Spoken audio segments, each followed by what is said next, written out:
सर्वेषां स्वस्तिर्भवतु सर्वेषां शान्तिर्भवतु सर्वेषां पूर्णं भवतु ಎಲ್ರಿಗೂ ಮತ್ತೊಮ್ಮೆ ನಮಸ್ಕಾರ. I heartly welcome all of you to the session. ಇವತ್ತು ನಾವು ಕಾರ್ಗಿಲ್ ವಿಜಯ್ ದಿವಸವನ್ನ ಆಚರಿಸೋದು ಜೊತೆಗೆ ಕಾರ್ಗಿಲ್ ವಿಜಯ ದಿವಸದ ಬಗ್ಗೆ ಮಾತಾಡೋದಕ್ಕೆ ಕಾರ್ಗಿಲ್ ವಾರ್ ನಲ್ಲಿ ಭಾಗವಹಿಸಿರೋ ಮತ್ತೆ ವಾರ್ ನಮ್ಮ ಬಾರ್ಡರ್ ನಲ್ಲಿ ಕೂಡ ವರ್ಕ್ ಮಾಡಿ ಬಂದಿರುವಂತ ಒಬ್ಬ ವಿಶೇಷ ವ್ಯಕ್ತಿ ನಮ್ ಜೊತೆಗಿದ್ದಾರೆ. ಅವರೆಲ್ಲ ತುಂಬಾ ಬ್ಯುಸಿ ಇದ್ರು, ಆದ್ರೂ ಕೂಡ ನಾವು ಕರೆದಿದ್ದಕ್ಕೆ ನಮ್ಮ ಮಕ್ಕಳ ಜೊತೆಗೆ ಮಾತಾಡೋದಕ್ಕೆ ತುಂಬಾ ಖುಷಿಯಾಗಿ ಅವರು ಭಾಗವಹಿಸ್ಲಿಕ್ಕೆ ರೆಡಿಯಾಗಿ ಬಂದಿದ್ದಾರೆ. ಸೊ ಮಕ್ಕಳೇ, ಕಾರ್ಗಿಲ್ ವಿಜಯ್ ದಿವಸವನ್ನ ಯಾವತ್ತು ಆಚರಿಸ್ತಾರೆ ಯಾರಾದ್ರೂ ಹೇಳಿ? ಸೊ ನಾವು ಪ್ರತಿ ವರ್ಷ ಜುಲೈ 26ನೇ ತಾರೀಕನ್ನ ಕಾರ್ಗಿಲ್ ವಿಜಯ್ ದಿವಸ ಅಂತ ಆಚರಿಸ್ತೀವಿ. ಅದೇ ದಿನ ಜುಲೈ 26, 1999ರಲ್ಲಿ ಕಾರ್ಗಿಲ್ ನಲ್ಲಿ ನಮ್ಮ ಯೋಧರು ನಮ್ಮ ದೇಶಕ್ಕೆ ಸ್ವಾತಂತ್ರ್ಯ ಯುದ್ಧವನ್ನ ಗೆದ್ದುಕೊಟ್ರು. ಹಾಗಾಗಿ ಇವತ್ತು 26ನೇ ತಾರೀಕು ಪ್ರತಿ ವರ್ಷವನ್ನು ಕೂಡ ಕಾರ್ಗಿಲ್ ವಿಜಯ್ ದಿವಸ ಅಂತ ಆಚರಿಸ್ತೀವಿ. ಈ ಬಗ್ಗೆ ಮಾತಾಡೋದಕ್ಕೆ ನಮ್ ಜೊತೆಗೆ ಇವತ್ತು ಸುಬೇದಾರ್ ಮೇಜರ್ ಚಂದ್ರಶೇಖರ್ ವಿ ಸರ್ ಇದ್ದಾರೆ.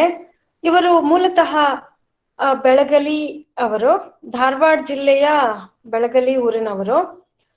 He joined Indian Army in 1983 as a soldier. ಆವಾಗ 10ನೇ ಕ್ಲಾಸ್ ಎಕ್ಸಾಮ್ ಬರ್ದಿದ್ರು, ಅಪ್ಲಿಕೇಶನ್ ಕರೆದ್ರು. ಸೊ ಇವರು ಕೂಡ ಅಪ್ಲಿಕೇಶನ್ ಹಾಕಿದ್ರು.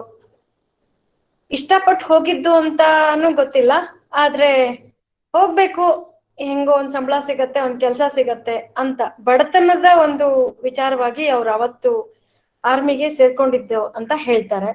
ಅದ್ರ ನಂತರ ಅಲ್ಲಿ ಹೋದ್ಮೇಲೆ ಇದೇ ನನ್ನ ಡ್ಯೂಟಿ, ಇದೇ ನನ್ನ ಪ್ಯಾಷನ್ನು ಅಂತ ಅವ್ರಿಗೆ ಅನಿಸ್ತು. ನನ್ನ ದೇಶಕ್ಕೋಸ್ಕರ ನಾನು ದುಡಿತಿದ್ದೀನಿ, ಮಾಡ್ತಿದ್ದೀನಿ ಅನ್ನೋಂಥ ಖುಷಿಯನ್ನ ಅವ್ರು ಅನುಭವಿಸ್ತಾರೆ. ಅದ್ರೊಟ್ಟಿಗೆ ಕೆಲಸ ಮಾಡ್ತಾ ಬರ್ತಾರೆ. ಮತ್ತೆ PUC ಡಿಗ್ರಿ ಅದನ್ನು ಕೂಡ ಡಿಸ್ಟೆನ್ಸ್ ಎಜುಕೇಶನ್ ಅಲ್ಲಿ ಮಾಡ್ತಾ ಹೋಗ್ತಾರೆ.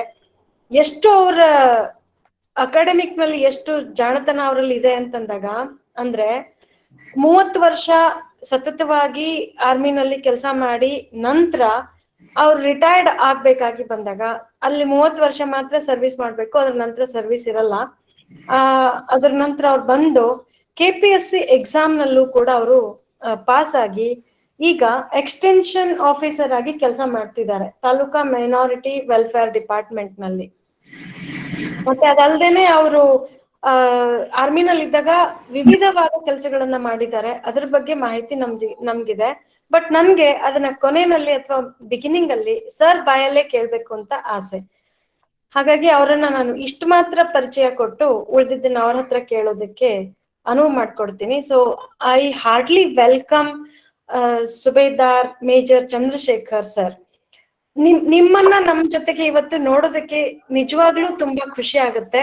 ನೀವು ನಮ್ಮೊಟ್ಟಿಗೆ ಮಾತಾಡ್ತಿದ್ದೀರಾ, ನಮ್ಮೊಟ್ಟಿಗೆ ಮಾತಾಡೋದಕ್ಕಿದ್ದೀರಾ, ನಮ್ಮ ಮಕ್ಕಳಿಗೆ ಒಂದಷ್ಟು ಪ್ರೇರಣೆ ಕೊಡೋದಕ್ಕಿದ್ದೀರಾ ಅಂತಂದ್ರೂ ಕೂಡ ತುಂಬಾನೇ ಖುಷಿ ಆಗುತ್ತೆ. ಯಾವಾಗ ನಮ್ಮ ರಾಷ್ಟ್ರಗೀತೆ, ರಾಷ್ಟ್ರ ಭಕ್ತಿ ಅಂತ ಕೇಳಿದಾಗ ಮೈ ತುಂಬಾ ನವಿರೇಳತ್ತೆ. ಸೊ ಈಗ ನಿಮ್ಮನ್ನ ನೋಡಿದ್ರು ಕೂಡ ಅದೇ ಒಂದು ಭಾವನೆ ನಮ್ಮಲ್ಲಿ ಬರ್ತಿದೆ. ಸೊ ಮೊದಲಿಗೆ ನಮ್ಮ ತೀರ್ಥಾಶ್ರಮ ಮಕ್ಕಳಿಂದ ಒಂದು ಪ್ರಾರ್ಥನೆ ಆಗ್ಬಹುದು.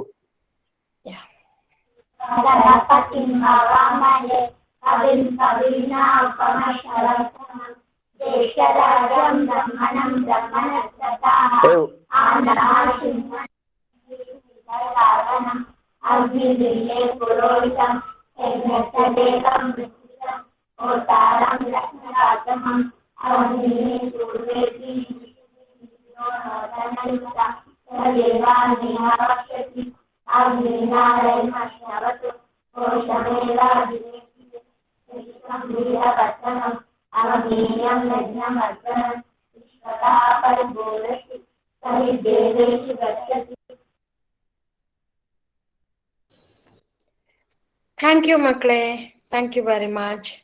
So welcome to all the volunteers and all the children, everyone. Thank you, everyone. So Chandrasekhar Beಳಗಲಿ ಸರ್, ಈಗ ನಿಮ್ಗೆ ಬಿಟ್ಕೊಡ್ತೀವಿ. Thank you madam. ಎಲ್ಲ ಮಕ್ಕಳಿಗೆ ನಮಸ್ಕಾರ. ಎಲ್ಲ ಒಂದು 2 ನಿಮಿಷದ ಮಟ್ಟಿಗೆ ಎಲ್ಲ ಅನ್ಮ್ಯೂಟ್ ಮಾಡಿ ಎಲ್ಲ ಮಕ್ಕಳು. ನಮಸ್ಕಾರ. ನಾನು ಹೇಳಿದ್ದನ್ನ ಈಗ ನೀವು ಹೇಳ್ಬೇಕು. ಜೈ ಹಿಂದ್.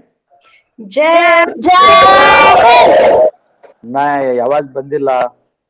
ಜೈ ಹಿಂದ್. ನಿಮ್ ಮೊಬೈಲ್ ಕಿತ್ತೋಗ್ಬೇಕು, ಹಂಗೆ ಹೇಳ್ಬೇಕು. Jai Hind. Very good, very good, very good. ಇವಾಗ ಪ್ರಾರಂಭದಲ್ಲಿ ಒಂದ್ ಕೆಲಸ ಮಾಡೋಣ. ನಮ್ಮ ಕಾರ್ಗಿಲ್ ಯುದ್ಧದಲ್ಲಿ ಮಡಿದವರಿಗೂ ಅದಕ್ಕಿಂತ ಮೊದಲು ಮಡಿದವರಿಗೂ ಎಲ್ಲರಿಗೂ 1 ನಿಮಿಷ ಮೌನಾಚರಣೆ ಮಾಡಿ ನಮ್ಮ ಕಿರು ಪರಿಚಯ ಮಾಡ್ಕೋಣ, ಆಯ್ತಲ್ಲ? 1 ನಿಮಿಷ ನಾನು ಮತ್ತೆ ಜೈ ಹಿಂದ್ ಅಂತೀನಿ, ಅವಾಗ ಸ್ಟಾರ್ಟ್ ಮಾಡೋಣ. ಜೈ ಹಿಂದ್.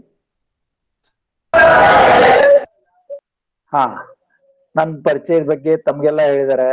ನನಗೇನಪ್ಪಾ ದೊಡ್ಡ ಖುಷಿ ಅಂದ್ರೆ, ನಾನು ಇವತ್ತಿನ ವಿದ್ಯಾರ್ಥಿಗಳ ಜೊತೆಗೆಲ್ಲ ನಾಳಿನ ಪ್ರಜೆಗಳ ಜೊತೆ ಮಾತಾಡ್ತಾರೆ ಅಂತ ಬಹಳ ಖುಷಿಯಾಗಿದೆ. ಎರಡನೇದಾಗಿ, ಈ ನನ್ನ ಅನುಭವ ಅಥವಾ ದೇಶಭಕ್ತಿಯ ಬಗ್ಗೆ ತಾವು ಕೇಳಿ ಇದರಲ್ಲಿ ಅಟ್ಲೀಸ್ಟ್ ಒಂದು 2% ಆದವರು ನೀವು ಸೈನ್ಯ ಸೇರ್ತೀರಿ ಅಥವಾ ದೇಶಕ್ಕಾಗಿ ನೀವು ಯಾವ್ದಾದ್ರು ಒಂದು ಹುದ್ದೆ ಇವತ್ತಿನ ದಿವಸ ನಾನು ನಿಮ್ ಜೊತೆ ಎಲ್ಲೆಲ್ಲೋ ಮಾತಾಡಿದ್ದೀನಿ, ಎಲ್ಲೋ ಫಂಕ್ಷನ್ ಅಟೆಂಡ್ ಮಾಡಿದ್ದೀನಿ. ಬಟ್ ಇದೊಂತ ಒಂದು ಸುಸಂದರ್ಭವನ್ನ ಒದಗಿಸಿಕೊಟ್ಟಂತ ಸುರಭಿ ಅವರಿಗೆ, ನಿಸ್ವಾರ್ಥ ಸೇವೆ ಸಂಸ್ಥೆ ಸುರಭಿ ಅವರಿಗೆ ನನ್ನ ಅನಂತ ಧನ್ಯವಾದಗಳು. ಮತ್ತು ನನ್ನ ದೇಶದ ಪರವಾಗಿ ಹಾಗೂ ಇಂಥ ಒಂದು ಇಂಟ್ರೆಸ್ಟ್ ಇಟ್ಕೊಂಡು ಮಾಡ್ತಾ ಇರೋ ಒಂದು ಟ್ರಸ್ಟ್ ಬಗ್ಗೆ ನನಗೆ ಹೆಮ್ಮೆ ಅನಿಸ್ತು. ಅದಕ್ಕೆ ಎಷ್ಟೇ ಟೈಮ್ ಇದ್ರು ನಾನು ನಿಮ್ಗೆ ಬಿಡು ಮಾಡಿಕೊಡ್ತೇನೆ ಮೇಡಮ್, ಮಾಡ್ತೀನಿ ಅಂತ ಹೇಳಿದೆ, ಒಪ್ಕೊಂಡಿದ್ದೀನಿ. ನನಗೆ ಎಲ್ಲದಕ್ಕಿಂತ ಖುಷಿ ಏನಪ್ಪ ಅಂತ, ದೇವರ ಸ್ವರೂಪವಾದ ಮಕ್ಕಳ ಜೊತೆ ಮಾತಾಡ್ತೇನೆ ಅನ್ನೋದು ನನಗೆ ತುಂಬಾ ಖುಷಿಯಾಗಿದೆ. ಅದಕ್ಕಾಗಿ ನನಗೆ ಮತ್ತೊಮ್ಮೆ ಸುರಭಿ ಅವರಿಗೆ ನಾನು ಧನ್ಯವಾದ ಹೇಳ್ತೀನಿ. ಇವಾಗ ಪ್ರಾರಂಭ ಮಾಡೋಣ. ಫಸ್ಟ್, ವಾರ್ ಅಂದ್ರೇನು? ವಾರ್ ಅಂದ್ರೆ ನೀವು ಮನೇಲಿ ಮಾಡ್ತಾ ಇರ್ತೀರಿ, ಅಕ್ಕ ತಂಗಿ ಕೂಟಾಗ, ಅಣ್ಣ ತಮ್ಮನ್ ಕೂಟಾಗ. ಅದೇ ವಾರು ನಾವು ಬೇರೆ ಕಂಟ್ರಿ ಕೂಟ್ ಮಾಡಿದೀವಿ ಅಷ್ಟೇ. ವಾರೇ, ಒಬ್ರು ಸೋಲ್ಬೇಕು, ಒಬ್ರು ಗೆದಿಬೇಕು. ಹಂಗೆ ವಾರು ಅಂದ್ರೆ ಒಂದು ಎಲ್ಲ ಜೊತೆ ಮಾಡ್ಬೋದು. ಪ್ರೀತಿ ವಾರಿದೆ, ದ್ವೇಷದ ವಾರಿದೆ, ದೇಶಕ್ಕೆ ವಾರಿದೆ, ವಾರೇ. ಆ ತರ ನಮಗೂ ಅದೊಂದು ಸಂದರ್ಭ ಸಿಕ್ತು, ಮಾಡಿದೀವಿ. ಅದ್ರ ಬಗ್ಗೆ ನಿಮ್ಮಲ್ಲಿ ಹೇಳಿದ್ರೆ, ಅದನ್ನ ಹಂಚ್ಕೊಂಡ್ರೆ ನಾಳೆ ನಿಮಗೂ ಅದು ಎಲ್ಲೋ ಒಂದು ಸ್ಥಿತಿಯಲ್ಲಿ ನಿಮ್ಗೆ ಉಪಯೋಗ ಆಗ್ಬೋದಂತ ನನ್ನ ಅನಿಸಿಕೆ ಆಗುತ್ತೆ. ಆದ್ರೆ ನನ್ನಷ್ಟು ಸಂತೋಷ ಪಡೋನು ಬೇರೆ ಯಾರು ಇರೋದಿಲ್ಲ ಅವಾಗ. ಮೊದಲನೇದಾಗಿ ನನ್ನ ಹೆಸರು ಮೇಡಮ್ ಎಲ್ಲ ಪರಿಚಯ ಮಾಡಿದ್ದಾರೆ. ಆಕ್ಚುಲಿ ನಾನು ಒಂದು ಬಡ ಕುಟುಂಬದಿಂದ ಜನಿಸಿದವನು. ನಮ್ಮ ತಂದೆಯವರು ಕೃಷಿಕರು. ನಾವು 4 ಜನ ಮಕ್ಕಳು. ಬಟ್ ನಾನು ಆ ಸಮಯದಲ್ಲಿ SLC ನಿಮ್ ತರನೇ ಓದಿ ಹೈಸ್ಕೂಲಿಗೆ ಫಸ್ಟ್ ಬಂದಿದ್ದೆ, ಸೈನ್ಸ್ಗೆ ಹಚ್ಚಿದ್ದೆ. ಬಟ್ ನಮ್ಮ ಬಡತನ ನನಗ ಅಲ್ಲಿ ಮುಂದುವರ್ಲಕ್ಕ ಅವಕಾಶ ಕೊಡ್ಲಿಲ್ಲ. ಅದೇನೋ ಒಂದು ಆ ಕಷ್ಟ ಜೀವನದಲ್ಲಿ ಆರ್ಮಿ ಸೇರ್ಬೇಕಂತ ಮನಸ್ಸು ಬಂತು, ಸೇರಿದೆ. ಆಕ್ಚುಲಿ ದೇಶಭಕ್ತಿ ಅಂತಲ್ಲ ಏನಲ್ಲ, 17 ವರ್ಷ ಅಂತಂದ್ರೆ ಅದ್ರ ಬಗ್ಗೆ ದೇಶಭಕ್ತಿ ಬಗ್ಗೆ ಅಷ್ಟೊಂದು ಇರೋದು ಇಲ್ಲ ಅವಾಗ. ನನ್ನ ಕುಟುಂಬದ ನಿರ್ವಹಣೆಗೋಸ್ಕರ ನಾವು ಹೋದೆ. ಬಟ್ ಅಲ್ಲಿ ಹೋದ್ಮೇಲೆ ಏನಾಯ್ತಪ್ಪ ಅಂದ್ರೆ, ಬರ್ತಾ ಹೆಂಗೆ ನಮಗೆ ಜೋಳ ಬಿದ್ಮೇಲೆ ದೊಡ್ಡದಾದ್ಮೇಲೆ ಹೆಂಗ್ ಬರ್ತದೆ, ಹಂಗೆ ಹೋಗ್ತಾ ದೇಶಭಕ್ತಿ ತನ್ನಿಂದ ತಾನೇ ಬಂತು. 15 ವರ್ಷ ಮಾಡಿ ಬಿಟ್ಟು ಬರ್ಬೋದಿತ್ತು. ಬಟ್ ಆ ಸಂದರ್ಭದಲ್ಲಿ ಬಿಟ್ಟು ಬಂದ್ರೆ ನನಗೆ ಅದು ಸರಿ ಅನಿಸೋದಿಲ್ಲ. ನನಗೆ ಅದು ಹೆಂಗ್ ಮಾಡ್ಕೊತ ಹೋದೆ ಅಂದ್ರೆ ಅದು ಗೊತ್ತೇ ಆಗ್ಲಿಲ್ಲ 30 ವರ್ಷ ಹೆಂಗೋಯ್ತು ಅಂತ. ಈ ಸಂದರ್ಭದಲ್ಲಿ ಒಂದೆರಡು operation, golden temple terrorist attack ಆದಾಗ ಅಟೆಂಡ್ ಮಾಡಿದ್ದೆ. ಅವಾಗಂತೂ ಇನ್ನೂ ನನಗೆ ಸುಖ ಆಯ್ತು. ಇಂಥ ಒಂದು ಸಂದರ್ಭ ಸಿಕ್ತಲ್ಲ ದೇಶಕ್ಕಾಗಿ. ಯಾಕಂದ್ರೆ ನನ್ನ ಕುಟುಂಬ ಒಂದು ದಾರಿ ಬಂದಿದ್ದು ನಾನ್ ಮಿಲಿಟರಿ ಸೇರ್ಮೇಲೆ, ಆರ್ಮಿ ಸೇರ್ಮೇಲೆ. ಆರ್ಮಿಯಿಂದ ಇಷ್ಟೆಲ್ಲ ಆಗಿದೆ ಅನ್ಬೇಕೆ, ನಾನೊಬ್ಬ ಆರ್ಮಿಗೋಸ್ಕರನೇ ಇದ್ದು ಬಿಡ್ತೀನಿ ಅಂತ ಒಂದು ಮನಸ್ಸು ಮಾಡಿ ಕೊನೆವರೆಗೆ ಇದ್ದೆ. 30 ವರ್ಷ ಆದ್ಮೇಲೆ ಏನೇ ಕಾರಣಕ್ಕೂ ನಾವು ಇಲ್ಲಿ ಇರಕ್ಕಾಗಲ್ಲ. 30 ವರ್ಷದವರೆಗೆ ಇದ್ದೆ. ಕಾರ್ಗಿಲ್ ಯುದ್ಧ ಮಾಡಿದೆ. ಅವತ್ತಿನ ದಿವಸ ಏನಂತಂದ್ರೆ ಬಸ್ಸಿಗೆ ಹೋಗ್ಲಿಕ್ಕೆ ಬಸ್ ಇರ್ಲಿಲ್ಲ. ರಾತ್ರಿ 12 ಗಂಟೆಗೆ 18 ಕಿಲೋಮೀಟರ್ ನಡ್ಕೊಂಡು ಹೋಗಿ ಮನೆಗೆ ಹೋಗಿ ವಿಷಯ ತಿಳಿಸಿದಾಗ ತಂದೆ ತಾಯಿಗೆ ಬೇಜಾರಾಯ್ತು. ಬಟ್ ಅವ್ರನ್ನ ಕನ್ವಿನ್ಸ್ ಮಾಡಿದೆ. ಮುಂದೆ 2 ದಿವಸ ಬಿಟ್ಟು ಹೋದೆ. ಟ್ರೈನಿಂಗ್ ಆಯ್ತು, ಅದೆಲ್ಲ ಆಯ್ತು. ಬಾಕಿ ಇಂಟ್ರೊಡಕ್ಷನ್ ಎಲ್ಲ ಹೇಳೋದ ಅವಶ್ಯಕತೆ ಇಲ್ಲ, ವಿಷಯಕ್ಕೆ ಬರೋಣ. ವಾರ್ ಅಂದ್ರೆ ಏನಪ್ಪಾ ಅಂದ್ರೆ ಶಾಂತಿ ಪ್ರಿಯ ಭಾರತ ಅನ್ನೋದು ಇಡೀ ಜಗತ್ತಿಗೆ ಗೊತ್ತಿದೆ. ಬಟ್ ಅವ್ರ ತಂಟೆಗೆ ಬಂದ್ರೆ ಅವ್ರು ಬಿಡೋದಿಲ್ಲ ಅನ್ನೋದು ಅದು ಇತ್ತಿತ್ಲಾಗಂತೂ ಕಾರ್ಗಿಲ್ ನಲ್ಲಿ ಗೊತ್ತಾಗೋಯ್ತು ಜಗತ್ತಿಗೆ. ನಾವು ಶಾಂತಿ ಪ್ರಿಯರೇ, ಅದು ಎರಡು ಮಾತಿಲ್ಲ. ನಮ್ ತಂಟೆಗೆ ಬಂದ್ರೆ ಯಾರನ್ನೂ ಬಿಡಲ್ಲ, ಇದು ಸತ್ಯ, ಅಷ್ಟೇ ಸತ್ಯ.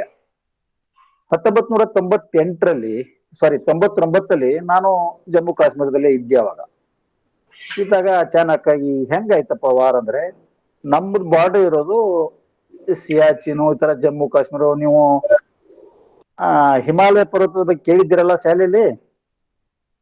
ಹಿಮಾಲಯ ಪರ್ವತ ಅಂದ್ರೆ ಭಾರತಕ್ಕೆ ಒಂದು ಪ್ರಾಕೃತಿಕವಾಗಿ ಕೊಟ್ಟಂತ ಒಂದು ಮಹಾ ಸೈನಿಕ. ಅದು ನಮಗಿಂತ ಹೆಚ್ಚಿಗೆ ಕಾಯೋದು ಹಿಮಾಲಯ ಪರ್ವತ, ನಾವಲ್ಲ. ಆ ಸಂದರ್ಭದಲ್ಲಿ ಏನಪ್ಪಾ, 1999ರಲ್ಲಿ ಒಂದು ನಮ್ಮ ದೇಶಕ್ಕೂ ಬೇರೆ ದೇಶದ ಜೊತೆ ಅಲಿಖಿತ ಒಪ್ಪಂದ ಇದೆ. ಎಸ್ಪೆಷಲಿ ಈ ನಮ್ಮ ಹಿಮಾಲಯ ಪರ್ವತದ ಜೊತೆಗೆ ಯಾರೇ ನಮ್ಮ ಕಂಟ್ರಿ ಇದೆಯಲ್ಲ, ಆ ಕಂಟ್ರಿ ಜೊತೆಗೆ ನಮ್ದು ಅಲಿಖಿತ ಒಪ್ಪಂದ. ಏನಪ್ಪಾ ಅಂದ್ರೆ -44 ಡಿಗ್ರಿ ಇದ್ದಾಗ ಯಾವ ಜೀವಿನೂ ಅಲ್ಲಿ ಜೀವಿಸಕ್ ಸಾಧ್ಯವೇ ಇಲ್ಲ. ಅದಕ್ಕಾಗಿ ಏನ್ ಮಾಡಿದ್ವಿ, ನಮ್ಮ ವಿಂಟರ್ ಸೀಸನ್ ಅಲ್ಲಿ -44 ಡಿಗ್ರಿ ಅಲ್ಲಿ ಆಗುವಾಗ ನೀವು ಇರಬೇಡಿ ನಾವು ಇರ್ಬಿಡತ್ತ, ಅದು ಅಲಿಖಿತ ಒಪ್ಪಂದ ಮೊದಲಿಂದ ಬಂದಿದೆ. ಅದೇ ತರ ನಾವು ನಡ್ಕೊಂಡ್ವಿ. ಬಟ್ ಪಾಕಿಸ್ತಾನ ಈ ಸಮಯದಲ್ಲಿ ಏನ್ ಮಾಡ್ತಂದ್ರೆ, ಇದೇ ಒಂದು ಸಮಯವನ್ನು ಬಳಸ್ಕೊಂಡು ಅವರು ಟೆರರಿಸ್ಟ್ಗಳಿಗೆ ಟ್ರೈನಿಂಗ್ ಕೊಟ್ಟು ನಾವಿರೋ ಬಂಕರ್ಸ್ಗೆ ಕಳಿಸ್ಕೊಟ್ಟಿದ್ದಾರೆ. ಅದು ನಮಗ್ ಗೊತ್ತಿಲ್ಲ. ನಾವು ನಾರ್ಮಲ್ ಕಡಿಮೆ ಆದಾಗ ಈ ನಾವು ಈ ಥಂಡಿ ಕಡಿಮೆ ಆದಾಗ ನಾವು ಮತ್ತೆ ಅಲ್ಲಿ ಹೋಗ್ತೇವೆ. ಪೆಟ್ರೋಲಿಂಗ್ ಪಾರ್ಟಿ ಅಂತ ಬಾರ್ಡರ್ ಗಸ್ತು ತಿರುಗೋದಂತ ಇರ್ತದೆ ನಮ್ಮಲ್ಲಿ. ಹೋಗಿರ್ತಾರೆ. ಹೋದಾಗ ಫಸ್ಟ್ ಟೀಮ್ ಹೋಯ್ತು. ಫಸ್ಟ್ ಟೀಮ್ ಹೋದಾಗ ಯಾರು ಬರ್ಲಿಲ್ಲ. ಬಟ್ ಏನಪ್ಪಾ ಆಯ್ತು, ಯಾಕೆ ಹೋದವ್ರು ಬರ್ಲಿಲ್ಲ ಅಂತಂದ್ರೆ, ಆಮೇಲೆ ಒಬ್ಬ ನಮಗ ನೋಡ್ರಿ, ನಾವು ದನ ಕಾಯೋನ ಅಂತೇವಲ್ಲ, ಆ ದನ ಕಾಯವ ನಮ್ಗೆ ಎಷ್ಟು ಸಹಾಯ ಮಾಡಿದಾನೆ ಈ ಯುದ್ಧದಲ್ಲಿ ಅಂದ್ರೆ, ಅವನ್ ಬಂದ್ ನಮಗ್ ಮೆಸೇಜ್ ಕೊಟ್ಟಿದ್ದಾನೆ. ಅಲ್ಲಿ ಒಬ್ಬ ಕುರುಬ, ಅವ್ನು ಕುರಿ ಕಾಯುವಾಗ ಇದೇನೇನೋ ನೋಡಿದಾನೆ ಆಕ್ಟಿವಿಟೀಸ್. ಅವನು ನಮಗಂದ್ರೆ ಇಂಡಿಯನ್ ಆರ್ಮಿ ಅವ್ರಿಗೆ ಬಂದ್ ಹೇಳ್ದ, ಈ ಸರ್ ಅಲ್ಲಿ ಏನೋ ಯಾರೋ ಬಂದ್ ಕುಂತಿದ್ದಾರೆ. ಅವಾಗ ನಾವು ಎಚ್ಚರಗೊಂಡ್ವಿ, ಇದು ಸಮಥಿಂಗ್ ಇಸ್ ರಾಂಗ್ ಅಂತ. ಅಷ್ಟೊತ್ತಿಗೆ ಎಲ್ಲ ಆಯ್ತು, ನಾವು ರೆಡಿ ಮಾಡ್ಕೊಂಡ್ವಿ. ಯುದ್ಧ ಸ್ಟಾರ್ಟೇ ಆಗೋಯ್ತು. ಆ ಯುದ್ಧ ಸ್ಟಾರ್ಟ್ ಆಗಿರೋ ಸ್ಥಿತಿ ನೋಡಿದ್ರೆ ನಾವು ಕಡಿಮೆನೆ, ಯಾಕಂದ್ರೆ ಅವರು ಆಲ್ರೆಡಿ ಪ್ರಿಪೇರ್ಡ್. ಅದಲ್ಲದೆ ಅವ್ರು ಹೈಟ್ ಪ್ರದೇಶದಲ್ಲಿದ್ರು, ನಾವು ಕೆಳಗಡೆ ಇದ್ವಿ. ಆ ಸಮಯದಲ್ಲಿ ಅವ್ರಿಗೆ ನಾವು ಈಜಿ ಟಾರ್ಗೆಟ್, ಬಟ್ ನಮಗ ಅವ್ರ ಟಾರ್ಗೆಟ್ ಇರ್ಲಿಲ್ಲ. ಆದ್ರೂ ಕೂಡ ಕಷ್ಟಪಟ್ಟು ನಮ್ಮವ್ರೊಂದು ಎಲ್ಲ ಟ್ರೂಪ್ಸ್ ಮೂವ್ ಮಾಡಿದ್ವಿ. ಆಯ್ತು. ಬಟ್ ಡೇ ಟೈಮ್ ನಲ್ಲಿ ಜಗಳ ಮಾಡಕ್ಕಲ್ಲ, ನೀವು ಯಾವಾಗ ಬೇಕಾದ್ರೂ ಜಗಳ ಮಾಡ್ತೀರಿ. ಬಟ್ ವೈರಿಗೂ ಹೋಗುತ್ತೆ, ಡೇ ಟೈಮ್ ನಲ್ಲಿ ಜಗಳ ಮಾಡಕ್ ಆಗಲ್ಲ, ಯಾಕೆಂದ್ರೆ ನಾವು ಟಾರ್ಗೆಟ್ ಆಗ್ತೀವಿ. ರಾತ್ರಿ ಟೈಮ್ ನಲ್ಲಿ ನಾವು ಮಾಡಿದ್ವಿ.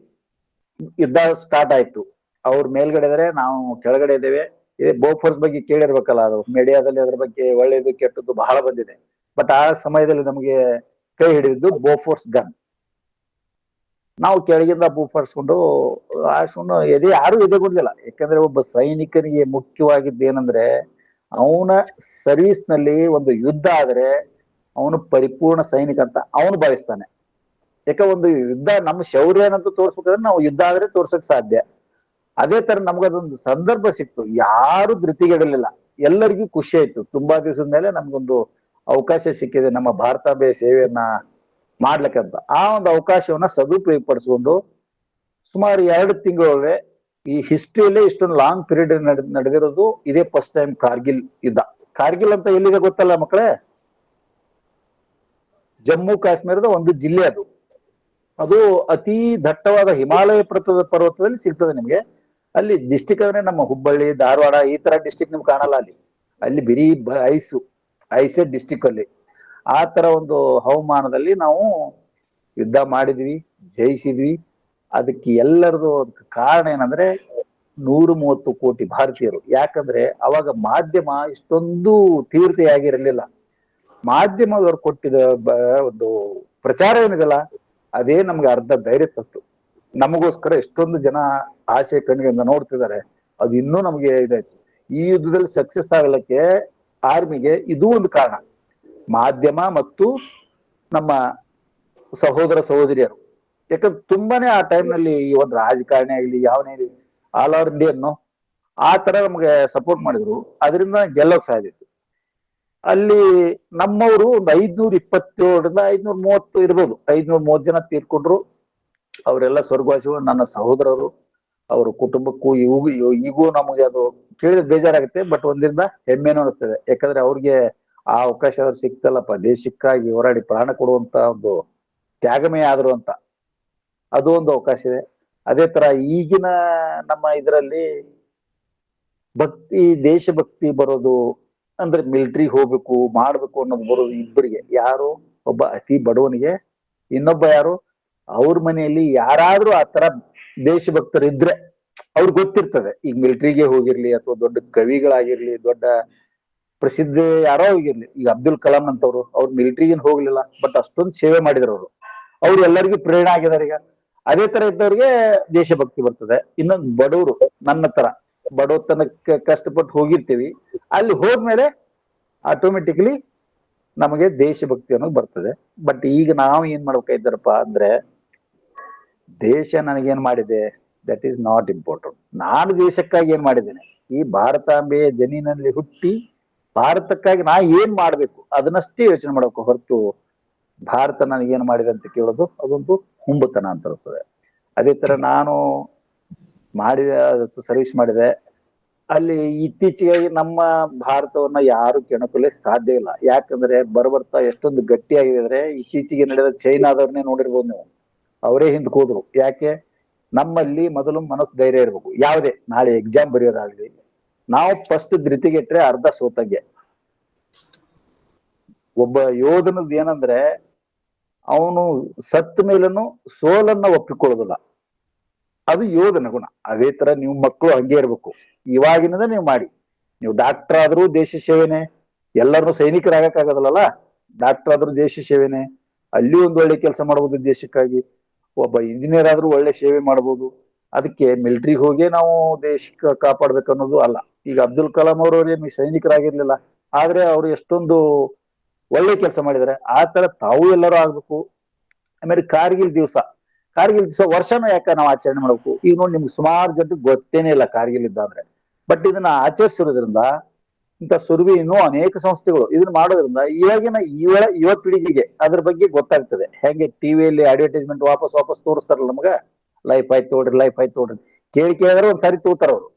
ಹಂಗೆ ಇಂಥ ಒಳ್ಳೆ ಘಟನೆಗಳನ್ನ 4 ಜನರ ಮುಂದೆ ಅಲ್ಲಿ ಹೋದವರಾಗ್ಲಿ ಅಲ್ಲಿ ಇದ್ದವರಾಗ್ಲಿ ಆಚರಿಸಿದಾಗ, ಈ ನಮ್ಮ ಚಿಕ್ಕ ಮಕ್ಕಳು, ನಾಳಿನ ಪ್ರಜೆಗಳು, ನಾಳಿನ ದೇಶಭಕ್ತರು, ಇವತ್ತಿಗೂ ದೇಶಭಕ್ತರು, ಅಂಥವ್ರಿಗೆ ನಾವು ಹಂಚಿಕೊಳ್ಳೋದು ಇದು ತುಂಬಾನೇ ಮುಖ್ಯವಾದ ವಿಷಯ. ಅದಕ್ಕೆ ನೀವೆಲ್ಲ ಮಕ್ಕಳು ಇಷ್ಟೊಂದು ಗಮನ ಕೊಟ್ಟು ಕೇಳ್ತಾ ಅದ್ರ ಬಗ್ಗೆ ನನಗಿನ್ನೂ ಖುಷಿ ಆಗ್ತಿದೆ. ಯಾಕಂದ್ರೆ ಹಸಿ ಗೋಡೆ ಮ್ಯಾಗ ಕಲ್ಲು ಹೋಗದಂಗಂತೆ. ಯಾರಿಗೆ ಮಕ್ಕಳಿಗೆ ಏನಾದ್ರು ಹೇಳಿದ್ರೆ ಚಾಚು ತಪ್ಪದೆ ಪಾಲಿಸ್ತಾರ ಅವರು. ಹಂಗ ನೀವೆಲ್ಲರೂ ಪಾಲಿಸ್ತೀರಿ. ಇವತ್ತಿನ ಒಂದು ಶುಭ ಸಂದರ್ಭದಲ್ಲಿ ನಿಮ್ಮ ಹತ್ರ ಮಾತಾಡಕ್ ನನಗೆ ಸಮಯ ಸಿಕ್ತು. ನನಗ್ ಗೊತ್ತಿರೋದಷ್ಟು ಹೇಳಿದ್ದೀನಿ. ಆದ್ರೆ ನಾವು ವಿಜಯಶಾಲಿಗಳು ಇಂದಿಗೂ ಎಂದೆಂದಿಗೂ ಭಾರತದ ಸೈನಿಕರೇ ಆಗ್ಲಿ ಭಾರತೀಯರಾಗ್ಲಿ ಎಲ್ಲ ವಿಷಯದಲ್ಲೂ ವಿಜಯಿಗಳೇ, ಅದರಲ್ಲಿ 2 ಮಾತಿಲ್ಲ. ಅದಕ್ಕೆ ನಾವು ಇನ್ನೂ ಸ್ವಲ್ಪ ಬೂಸ್ಟ್ ಮಾಡ್ಬೇಕಂತಂದ್ರೆ ನೀವೆಲ್ಲರೂ ಭಾರತದ ಬಗ್ಗೆ, ಜಾತಿ ಜಗತ್ತಿನಲ್ಲಿ ಇರದಷ್ಟು ಜಾತಿ ನಮ್ಮಲ್ಲಿದೆ, ಬಟ್ ಆ ಜಾತಿ ಎಲ್ಲಿಯರಿಗೆ ನಮ್ಮ ಮನೆಯೊಳಗೆ ನಮ್ಮ ಊರಲ್ಲಿಗೆ ಇಟ್ಕೊಳ್ಳಿ. ಬಟ್ ದೇಶದ ಪ್ರಶ್ನೆ ಬಂದಾಗ ನಾವೆಲ್ಲರೂ ಒಂದೇ, ಮುಸ್ಲಿಂ ಆಗ್ಲಿ ಕ್ರಿಶ್ಚಿಯನ್ ಆಗ್ಲಿ ಎಲ್ಲರೂ ಭಾರತೀಯರು. ಅವಾಗ ಅದನ್ನ ಮಾತ್ರ ನೆನ್ಪಿಟ್ಕೋಬೇಕು. ಜಾತಿ ಅನ್ನೋದು ಅದೊಂದು ಒಳ್ಳೇದನ್ನು ತಗೋಬಹುದು, ಕೆಟ್ಟದ್ದು ತಗೋಬಹುದು. ಮಕ್ಕಳು ಅಂದಾಗ ನೀವೆಲ್ಲರೂ ಮಕ್ಕಳು ಅಂದ್ರೆ ಒಂದೇ ಜಾತಿ, ನಾವೆಲ್ಲ ಇಂಡಿಯನ್ಸ್. ಆ ತರ ತಾವು ಈಗ ಲಾಕ್ಡೌನು 2 ವರ್ಷದಿಂದ ತಮಗೂ ಬೇಜಾರಾಗಿ ಬಿಟ್ಟಿರ್ತದೆ. ಆನ್ಲೈನ್ ಅಂತೇಳಿ ಇಂಥ ಒಂದು ನಡಿ ಇಂಥ ಒಂದು ಕಾರ್ಯಕ್ರಮ ಮಾಡಿದಾಗ ನಿಮ್ಗೂ ಇಂಟ್ರೆಸ್ಟ್ ಬರ್ತದ. ನೋಡಿ, ಒಳ್ಳೆ ಕೆಲಸ ಮಾಡ್ರಿ. ನನ್ನಾಗಿದ್ರೆ ನನಗಿನ ಹೆಚ್ಚಿಗೆ ನೀವು ದೇಶ ಒಂದು ಭಕ್ತಿಗೆ ನಿಮ್ಮ ಜೀವನವನ್ನು ಅರ್ಪಣೆ ಮಾಡ್ರಿ. ಯಾಕಂದ್ರೆ ಜೀವ ಸಿಗೋದು ಒಂದು ಸಾರಿ ನಮ್ಗೆ ಜೀವ ಸಿಕ್ಕಿದೆ, ಆ ಜೀವಕ್ಕೆ ನಾವು ಬೆಲೆ ಕೊಡ್ಬೇಕು. ನಾವು ಹೋದ್ಮೇಲೆ ಇರೋದು ಒಂದೇ, ಕೆಟ್ಟದ್ದು ಒಳ್ಳೆಯದು ಅಷ್ಟೇ. ಕೆಟ್ಟದ್ದಂತೂ ಆಗ್ಲೇಬಾರ್ದು. ಒಳ್ಳೇದು ಯಾವ್ದಾದ್ರು ಫೀಲ್ಡ್ ಆಗ್ಲಿ ನೀವು ಒಳ್ಳೆ ಮಾಡಿ ಬೆಳೆಸ್ಕೋಬೇಕು. ನನ್ನಂತ ಸಾವಿರಾರು ಸೈನಿಕರು ನೀವು ಪ್ರೇರಣೆ ಆಗ್ಬೇಕು. ನಾನಂತೂ ಇವಾಗ್ಲೂ ಕರೆದು ಹೋಗಕ್ ರೆಡಿ. ಇನ್ನೂ ಅಷ್ಟೊಂದು ಶಕ್ತಿ ಇದೆ. ಆ ತರ ನಿಮಗೂ ಆ ಭಾವನೆ ಬರಬೇಕು. ಆದ್ರೆ ಇವಾಗಿನಿಂದ ಬೆಳೆಸ್ಕೊಡ್ರಿ.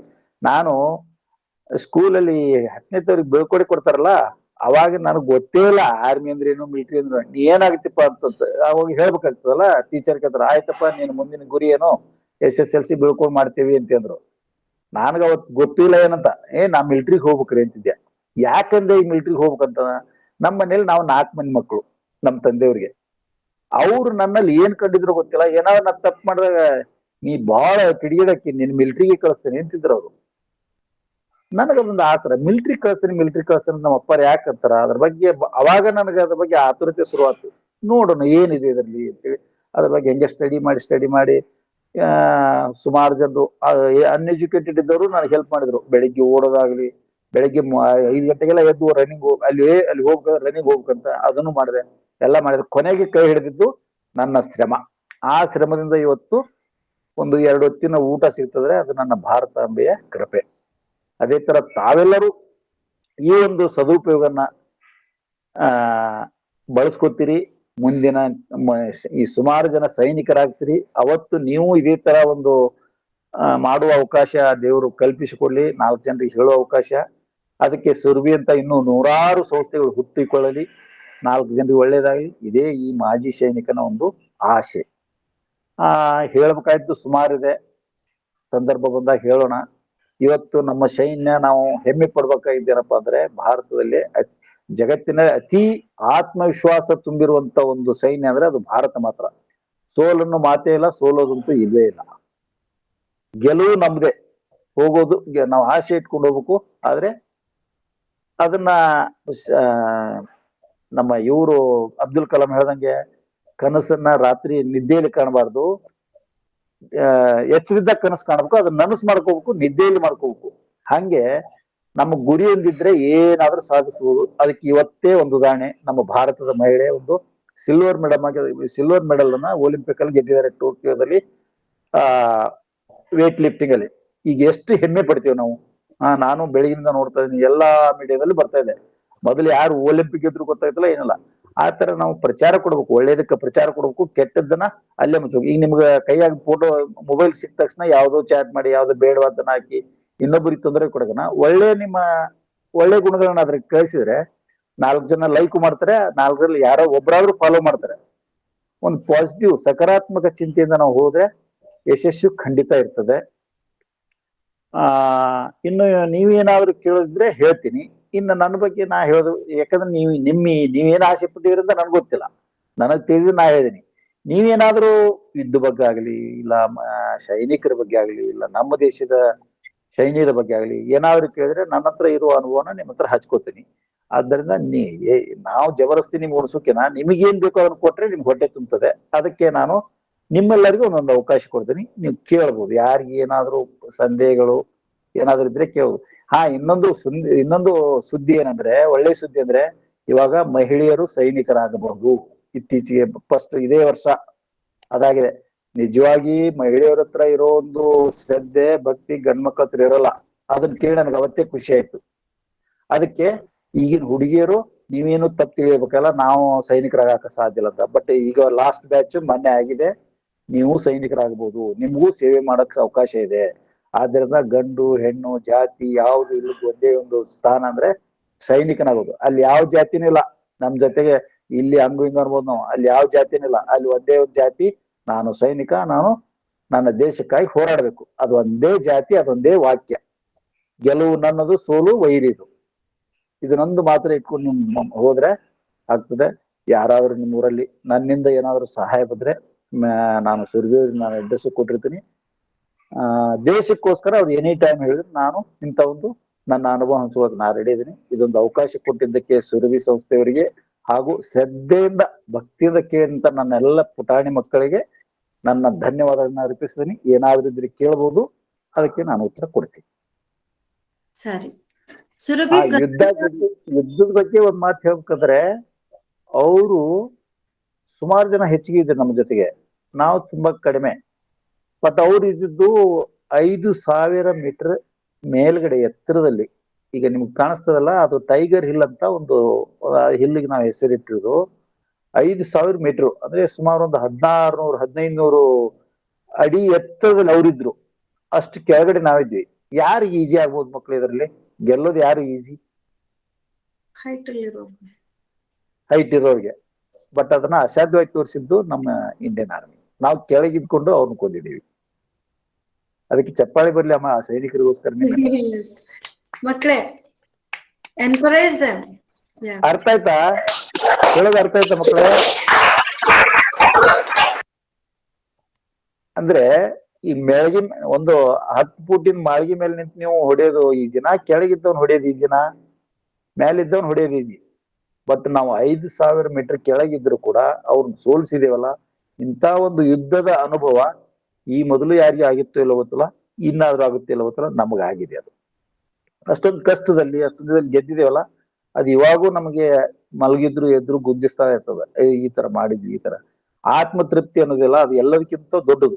ಆತ್ಮತೃಪ್ತಿ, ನಾನು ಒಳ್ಳೆಯವನಿದ್ರೆ ನಾಡು ಒಳ್ಳೇದು ಅಂತ ಬಯಸೋನು ನಿಜವಾದ ಒಬ್ಬ ದೇಶಭಕ್ತ. ಅದು ನಮ್ಮ ರಾಷ್ಟ್ರನೇ ಆಗ್ಲಿ ಬೇರೆ ರಾಷ್ಟ್ರನೇ ಆಗ್ಲಿ, ಸೈನಿಕ ಯಾವಾಗಲೂ ಕೆಟ್ಟವನಲ್ಲ, ಅದು ವೈರಿನೇ ಆಗಿರ್ಬೋದು. ಬಟ್ ಆ ಸೈನಿಕ ಅವ್ರ ದೇಶಕ್ಕಾಗಿ ಹೋರಾಡ್ತಾನಲ್ಲ, ಅದು ಅವನ ಗುಣ. ಈಗ ಪಾಕಿಸ್ತಾನ ಸೈನಿಕರು ಕೆಟ್ಟವ್ರದ್ ನಾಡಲ್ಲ, ಪಾಕಿಸ್ತಾನ ಮಾಡೋ ಚಿಂತೆ ಕೆಟ್ಟದ್ದಿರ್ಬೋದು, ಅವನು ಸೈನಿಕ ನಂತರನೇ ಬಂದಿರೋದು, ಅವನ ಬಗ್ಗೆ ನಾವು ಕೆಟ್ಟ. ಬಟ್ ದೇಶ ವಿಷಯ ಬಂದಾಗ ನಾವು ನಮ್ಮ ದೇಶ ಬಿಟ್ಕೊಡ್ಬಾರ್ದು. ಅದೇ ತರ ನಿಮ್ ಶಾಲೆ ಆಗ್ಲಿ ನೋಡಿ, ಈಗ ನೀವು ದಾವಣಗೆರೆ ಜಿಲ್ಲೆಯವರು ಯಾವ್ದೋ ಟ್ರಿಪ್ ಹೋಗಿರ್ತೀರಾ, ಧಾರವಾಡಕ್ಕೆ ಹೋಗಿರೋದು, ಧಾರವಾಡದಲ್ಲಿ ನಿಮ್ ಊರವ್ರು ಭೇಟಿ ಆದ್ರೆ ನಾನು ದಾವಣಗೆರೆ ನಿಮ್ಗೆ ಎಷ್ಟು ಖುಷಿ ಆಗ್ತದೆ, ಆಗೋದಿಲ್ಲ? ಅದೇ ತರ ಒಂದ್ ಊರ್ ಬಿಟ್ಟು ನಂದು ಫಸ್ಟ್ ಮನೆ, ಊರು, ತಾಲೂಕು, ಜಿಲ್ಲೆ, ರಾಜ್ಯ, ದೇಶ, ಇದೆಲ್ಲದಕ್ಕೂ ಮಿಗಿಲಾದದ್ದೇ ಈ ಸೈನಿಕ. ಸೈನಿಕನಿಗೆ ಜಾತಿ ಇಲ್ಲ, ಯಾವ ಒಂದು ಧರ್ಮ ಇಲ್ಲ, ಅವನು ಒಂದೇ ಒಂದು ಜಾತಿ, ಮನುಷ್ಯ ಸೈನಿಕ. ಅವನ ವೇದವಾಕ್ಯ ನನ್ನ ಭಾರತಾಂಬೆಯನ್ನ ಕಾಪಾಡೋದು. ಅದನ್ನ ಇನ್ನೊಂದು ಮಾತಾಡ್ಬೇಕಾದ್ರೆ, ನೀವು ಎಲ್ಲರೂ ಸೈನಿಕರು ಹಾಕೋದು, ನೀವು ಯಾವುದೇ ಫೀಲ್ಡ್ ಅಲ್ಲಿದ್ರು ದೇಶಕ್ಕಾಗಿ ಸೇವೆ ಮಾಡೋಕೆ ಅವಕಾಶ ಉಂಟು, ಅದನ್ನ ಬಳಸ್ಕೊಳ್ಳೋದು ಅವರವರಿಗೆ ಬಿಟ್ಟದ್ದು. ಬಟ್ ನಿಮ್ಮಲ್ಲಿ ಇಂಥ ಒಂದು ಗುಣ ಬರ್ತದೆ, ಅದು ನನಗೆ ಒಪ್ಪಿಗೆ ಇದೆ. ಯಾಕಂದ್ರೆ ನಾನು ನಿಶ್ಚಯ ಒಬ್ಬ ಸೈನಿಕನಾಗಿ ಮಾತಾಡ್ತಿದ್ದೀನಿ, ಚಂದ್ರಶೇಖರ್ನಾಗೆಲ್ಲ. ಆದ್ರೆ ಚಂದ್ರಶೇಖರ್ನ ವಾಕ್ಯಗಳು ನಿಮ್ಗೆ ಎಲ್ಲಾದ್ರೂ ಒಂದ್ಸರಿ ಎಫೆಕ್ಟ್ ಆಗ್ತವಂತ ಒಂದು ನಂಬಿಕೆಯಿಂದ ಇದನ್ನ ಹೇಳ್ತಿದ್ದೀನಿ. ಕೇಳಿ ಮಕ್ಕಳು, ಏನಾದ್ರು ಇದ್ರೆ. ಸರ್, ನಿಮ್ಮಲ್ಲಿ ಯುನಿಟಿ ಅನ್ನೋದೊಂದು ಇರ್ಬೇಕಲ್ವಾ? ಅಲ್ಲೂ ಕೂಡ ಆ ರೀತಿ ಯುನಿಟಿ ಒಡೆಯುವಂತ ಸಂದರ್ಭಗಳು ಬರುತ್ತಾ ಆರ್ಮಿ? ತುಂಬಾ ತುಂಬಾ ಕಡಿಮೆ ಮೇಡಮ್. ಯಾಕಂದ್ರೆ ನಾವು ಸ್ಟಾರ್ಟಿಂಗ್ ಅಲ್ಲಿ 2 ವರ್ಷ ಟ್ರೈನಿಂಗ್ ಕೊಡ್ತಾರಲ್ಲ, ಅಲ್ಲಿಂದನೇ ನಮ್ಗೆ ಸ್ಟಾರ್ಟ್ ಆಗೋದು ಯುನಿಟಿ ಅಂದ್ರೆ ಏನು ಅಂತ. ಯಾಕೆ ಎಲ್ಲೆಲ್ಲೋ ಬಂದಿರ್ತಾರೆ, ಒಬ್ಬ ಜಮ್ಮುದಿಂದ ಬಂದಿರ್ತಾನೆ, ಒಬ್ಬ ರಾಜಸ್ಥಾನದಿಂದ ಬರ್ತಾನೆ, ಅವ್ರನ್ನೆಲ್ಲ ಒಂದು ಯುನಿಟಿ ಮಾಡೋದಂದ್ರೆ ಅಷ್ಟು ಈಜಿ ಅಲ್ಲ. ಬಟ್ ಸ್ವಲ್ಪ ಆರ್ಮಿಗೆ ತನ್ನದೇ ಆದ ಪಾಲಿಸಿ ಇದೆ, ಯಾವುದ್ರಲ್ಲಿ ಭೇದ ಭಾವ ಇಲ್ಲ ಅಲ್ಲಿ.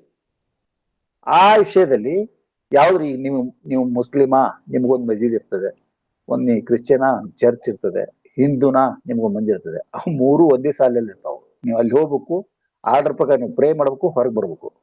ಅಲ್ಲಿ ಹೋಗಿ ನೀವು ಪ್ರೇ ಮಾಡೋದಷ್ಟೇ ನಿಮ್ ಜಾತಿಯವರು, ಹೊರಗೆ ಬಂದ್ಮೇಲೆ ನೀನ್ ಸೈನಿಕ. ಈ ಒಂದು ಎಲ್ಲಾ ಹಂತದಲ್ಲಿ ಅದನ್ನ ಮಾಡ್ತಾರೆ. ಅಂದ್ರೆ ಈ ಒಂದು ಊಟ ಮಾಡೋದ್ರಿಂದ ಹಿಡಿದು ನೀವು ಪ್ರತಿ ಕೆಲಸದಲ್ಲಿ ಯುನಿಟಿ ಬಗ್ಗೆ ಅಲ್ಲಿ ಹೇಳ್ಕೊಡ್ತಾನೆ ಇರ್ತಾರೆ.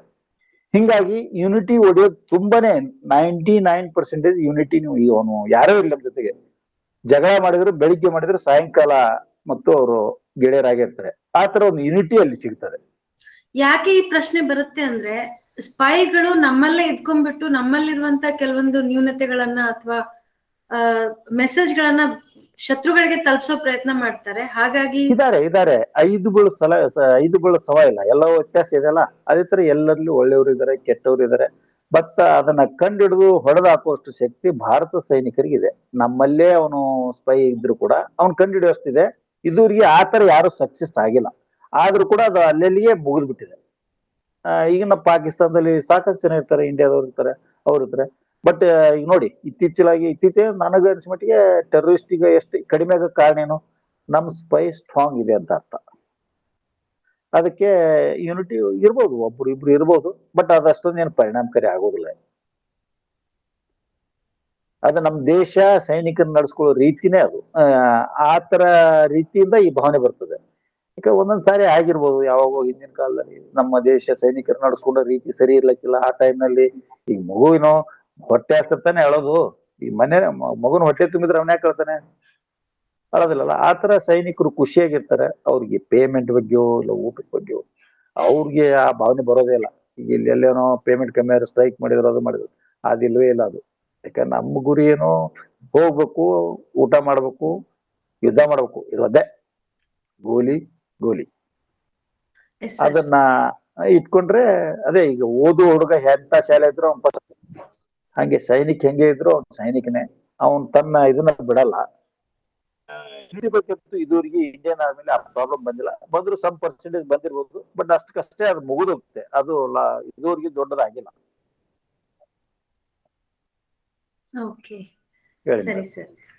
ಈಗ ಜೊತೆಗೆ ಅದೇ ನೀವು ಹೇಳ್ದಂಗೆ ಪೊಲಿಟಿಕಲ್ ಪ್ರೆಷರ್ಗಳಲ್ಲಿ ಕೆಲವೊಂದು ಅಸಮಾಧಾನಗಳು ಸೈನಿಕರಲ್ಲಿ ಉಂಟಾದಾಗ ಅವರು ಬೇರೆ ರೀತಿ ತೀರಿಸ್ಕೊಳ್ಳುವಂತ ಇಲ್ಲ, ಅವಕಾಶಗಳು ಆ ತರ ಇರ್ಬೋದು. ಇಂಡಿಯಾದಲ್ಲಿ ಇದುವರೆಗೆ ಆಗಿಲ್ಲ, ಬಟ್ ಬೇರೆ ಕಂಟ್ರಿಗಳಲ್ಲಿ ಆಗಿದ್ದು ಕೇಳಿದಿರ. ಯಾಕೆ ಸೈನಿಕರಿಗೆ ತಮ್ ಕೇಳಿದ್ದು ಸಿಕ್ಕದಾಗ ಪಾಲಿಟಿಷಿಯನ್ಗೆ ವಾಪಸ್ ಬಿದ್ದಿರೋದು ಸುಮಾರು ಉದಾಹರಣೆಗಳಿದೆ. ಬಟ್ ಹಿಂದೂಸ್ತಾನದಲ್ಲಿ ಆ ತರ ಭಾವನೆ ಬಂದಿಲ್ಲ. ಯಾಕೆ ಅವರು ದೇಶಭಕ್ತರೇ ಪೊಲಿಟಿಕಲ್ ಇದ್ದಾಗನು. ದೇಶದ ವಿಷಯ ಬಂದಾಗ ನನಗನ್ಸ್ಬಿಟ್ಟಿಗೆ ಇದುವರೆಗೆ ಯಾರು ಈ ತರ ಭೇದ ಭಾವ ಕಂಡಿಲ್ಲ. ಕಂಡ್ರು ಕೂಡ ನಮ್ಮ ಆರ್ಮಿಗೆ ಒಂದು ಟ್ರೈನಿಂಗ್ ಕೊಡ್ತಾರೆ. ಏನಂದ್ರೆ ಯಾರು ಏನೇ ಇದ್ರು ಅದನ್ನ ನೋಡ್ಬೇಡಪ್ಪ, ನೀವು ನಿಂದು ಗುರಿ ನೀವು ಹೋಗಿ. ಹಂಗಾಗಿ ಇದ್ರ ಬಗ್ಗೆ ಪೊಲಿಟಿಕಲ್ ಬಗ್ಗೆ ಅಷ್ಟೊಂದು ಯಾರು ತಲೆ ಕೆಡಿಸ್ಬೋದಿಲ್ಲ. ಓಕೆ. ಜೊತೆಗೆ ಈಗ ನಮ್ಮ ಶತ್ರು ಸೈನಿಕರಲ್ಲಿ ಯಾರಾದ್ರೂ ಹುಷಾರಿಲ್ಲ, ಅವ್ರಿಗೆ ಗುಂಡೇಟ್ ಬಿದ್ದು ಅವನು ನಮ್ಗೆ ಆ ಟೈಮ್ ನಲ್ಲಿ ಶರಣಾಗತನಾದ್ರೆ ನೀವೇನಾದ್ರೂ ಅವ್ರಿಗೆ ಅದಕ್ಕೂ ನೂರಕ್ಕೂ ನೂರು ಅದಕ್ಕೆ ರೂಲ್ಸೇ ಇದೆ. ಯಾವನು ಶರಣಾಗತ ಅಂದಲ್ಲ, ಅವ್ನು ಶರಣಾಗತ ಆದ ನಂತರದಿಂದ ಅವನಿಗೆ ಒಳ್ಳೇದನ್ನೇ ಮಾಡಬೇಕು ಹೊರತಾಗಿ ನಾವು ಯಾವ್ದು ಕೆಟ್ಟದ್ ಮಾಡೋ ಹಾಗಿಲ್ಲ. ಅದ್ ನಾವಲ್ಲೇ ಇರ್ಲಿ, ಅವ್ರು ನಾವೇ ಇರ್ಲಿ. ಅದು ಜಿನಿವಾ ಒಪ್ಪಂದದ ಪ್ರಕಾರನ ಇದೆ ಅದು. ಒಬ್ಬ ಸೈನಿಕ ಅವ್ನು ಹೋರಾಡುವಾಗ ಅವ್ನ ಕೈ ಎತ್ತಿದ ಮುಗೀತು, ಅವನ ಕಡೆಯಿಂದ ಏನಾಗಲ್ಲ. ಅಕಸ್ಮಾತ್ ಅವ್ನ್ ಪೆಟ್ಟು ಬಿತ್ತು, ಆ ಟೈಮ್ಲಿ ಹ್ಯುಮ್ಯಾನಿಟಿ ಬರ್ತದೆ. ನಾವು ಫಸ್ಟ್ ಮನುಷ್ಯರು, ಆಮೇಲೆ ದೇಶ ಅಂತ ಬರ್ತದೆ. ಅವಾಗ ಅವನ್ನ ನಾವು ಸಾಧ್ಯವಾದಷ್ಟು ಅವನಿಗೆ ಈಗ ಸಾಯುವನ್ನು ಹೊಡೆದ್ರೆ ಉಪಯೋಗ ಇಲ್ಲಲ್ಲ. ನಾವು ಅದನ್ನ ಅವ್ನು ಒಳ್ಳೇದ್ ಮಾಡಕ್ ಚಾನ್ಸ್ ಇದೆಯಲ್ಲ, ಕೆಟ್ಟದ್ದು ಮಾಡಲ್ಲ ಅವ್ನು ಶರಣಾಗತ ಆದ್ಮೇಲೆ. ಓಕೆ. ಆದ್ರೆ ಅದು ಕವರ್ಡೈಸ್ ಅಂತ ಏನಾರ ಹೇಳ್ತಾರ, ಅಂದ್ರೆ ಹೇಡಿತನ ಅಂತ ಏನಾರ ಹೇಳ್ತಾರ ಕೊನೆ ಮೂಮೆಂಟ್ ಅಲ್ಲಿ ನಾವು? ಒಂದ್ಸಾರಿ ಅದು ಹೇಡಿತನ ಆಗ್ಬೋದು, ಅಥವಾ ಅವ್ರಿಗೆ ಅನಿವಾರ್ಯ ಇರ್ಬೋದು ಆ ಸಮಯದಲ್ಲಿ. ಹೇಡಿತನ ಅಂತ ಅನ್ನಕ್ಕಾಗಲ್ಲ. ಯಾಕಂದ್ರೆ ನನಗನ್ಸ್ಬಿಟ್ಟು ಯಾವುದೇ ಸೈನಿಕನು ಹೇಡಿ ಆಗೋಕ್ ಸಾಧ್ಯ ಇಲ್ಲ ನನ್ನ ಅನುಭವದ ಪ್ರಕಾರ. ಜೀವ ಕೊಡ್ತಾನೆ ಹೊರತಾಗಿ ದ್ರೋಹಿ ಅಥವಾ ಹೇಡಿ ಆಗಲ್ಲ.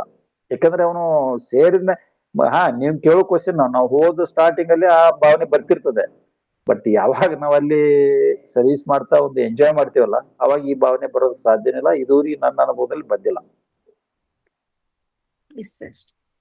ಸೈನಿಕ ಅಂತ ಪ್ರಶ್ನೆ ಇದ್ರೆ ಕೇಳಿ. ಹಾಗೇನೆ ಮೇಡಮ್ ನಮಸ್ತೆ, ನಾಗಲಕ್ಷ್ಮಿ ಕೇಳ್ಬೋದಾ? ಹಾ ಕೇಳಿ ಮೇಡಮ್, ಕೇಳಿ. ಸರ್ ನಮಸ್ತೆ ಸರ್, ನಿಮ್ಮನ್ನ ಭೇಟಿ ಮಾಡಿದ್ದು, ನಿಮ್ ಮಾತು ಕೇಳಿದ್ದು ತುಂಬಾ ಸಂತೋಷ ಆಯ್ತು. ನಮಸ್ತೆ ಮೇಡಮ್. ನಮಸ್ತೆ. ಆರ್ಮಿ ಅಂದ್ರೇನೆ ಜನ ಭಯ ಪಡ್ತಾರೆ. ತಂದೆ ತಾಯಿಗಳೇ ಪ್ರೋತ್ಸಾಹ ಕೊಡೋದು ತುಂಬಾ ಕಮ್ಮಿ. ಅಲ್ಲಿ ಹೋದ್ರೆ ಮತ್ತೆ ವಾಪಸ್ ಬರಲ್ಲ. ಇರೋ ಒಬ್ಬ ಮಗ ಒಬ್ರು ಇರ್ಲಿ 10 ಜನ ಇರ್ಲಿ, ಮಗುನ ಕಳಿಸ್ಬಿಟ್ಟು ಮತ್ತೆ ವಾಪಸ್ ಬರ್ತಾರೆ ಅನ್ನೋ ಗ್ಯಾರಂಟಿ ಇಲ್ಲ ಅಂತ ಎಲ್ಲಾರು ಭಯ ಪಡ್ತಾರೆ. ಹಂಗಂತ ನಾವು ದೇಶನೇ ಸಂದಿಗ್ಧದಲ್ಲಿದ್ದಾಗ ನಾವ್ ಆತರ ಯೋಚನೆ ಮಾಡೋದು ತೊಂದರೆ ಒಳ್ಳೇದಲ್ಲ. ಬಟ್ ತುಂಬಾ ಕಡಿಮೆ ಜನಕ್ಕೆ ಅವೇರ್ನೆಸ್ ಅದು. ನಾವು ನಮ್ ದೇಶ ಅನ್ನೋದಕ್ ನಮ್ ಮಕ್ಳು ನಾವು ಎಲ್ಲ ರೆಡಿ ಇರ್ಬೇಕು ಅನ್ನೋದು. ಬಟ್ ಆರ್ಮಿ ಯುದ್ಧ ಅನ್ನೋದು ಒಂದು ಬಿಟ್ರೆ ಇನ್ಯಾವ ಕ್ಷೇತ್ರಗಳಲ್ಲಿ ಅಂದ್ರೆ ಹೊರಗಡೆ ಇದ್ಕೊಂಡೆ ಇನ್ಯಾವ್ಯಾವ ಕ್ಷೇತ್ರದಲ್ಲಿ ಆರ್ಮಿಗೆ ನಾವು ಹೆಲ್ಪ್ ಮಾಡಿದ್ರೆ ಸರ್ವಿಸ್ ಕೊಡುವಂತ ಅವಕಾಶಗಳಿದಾವೆ ಅಂತ ಒಂಚೂರು ಹೇಳ್ಕೊಡ್ಬೋದಾ ಸರ್?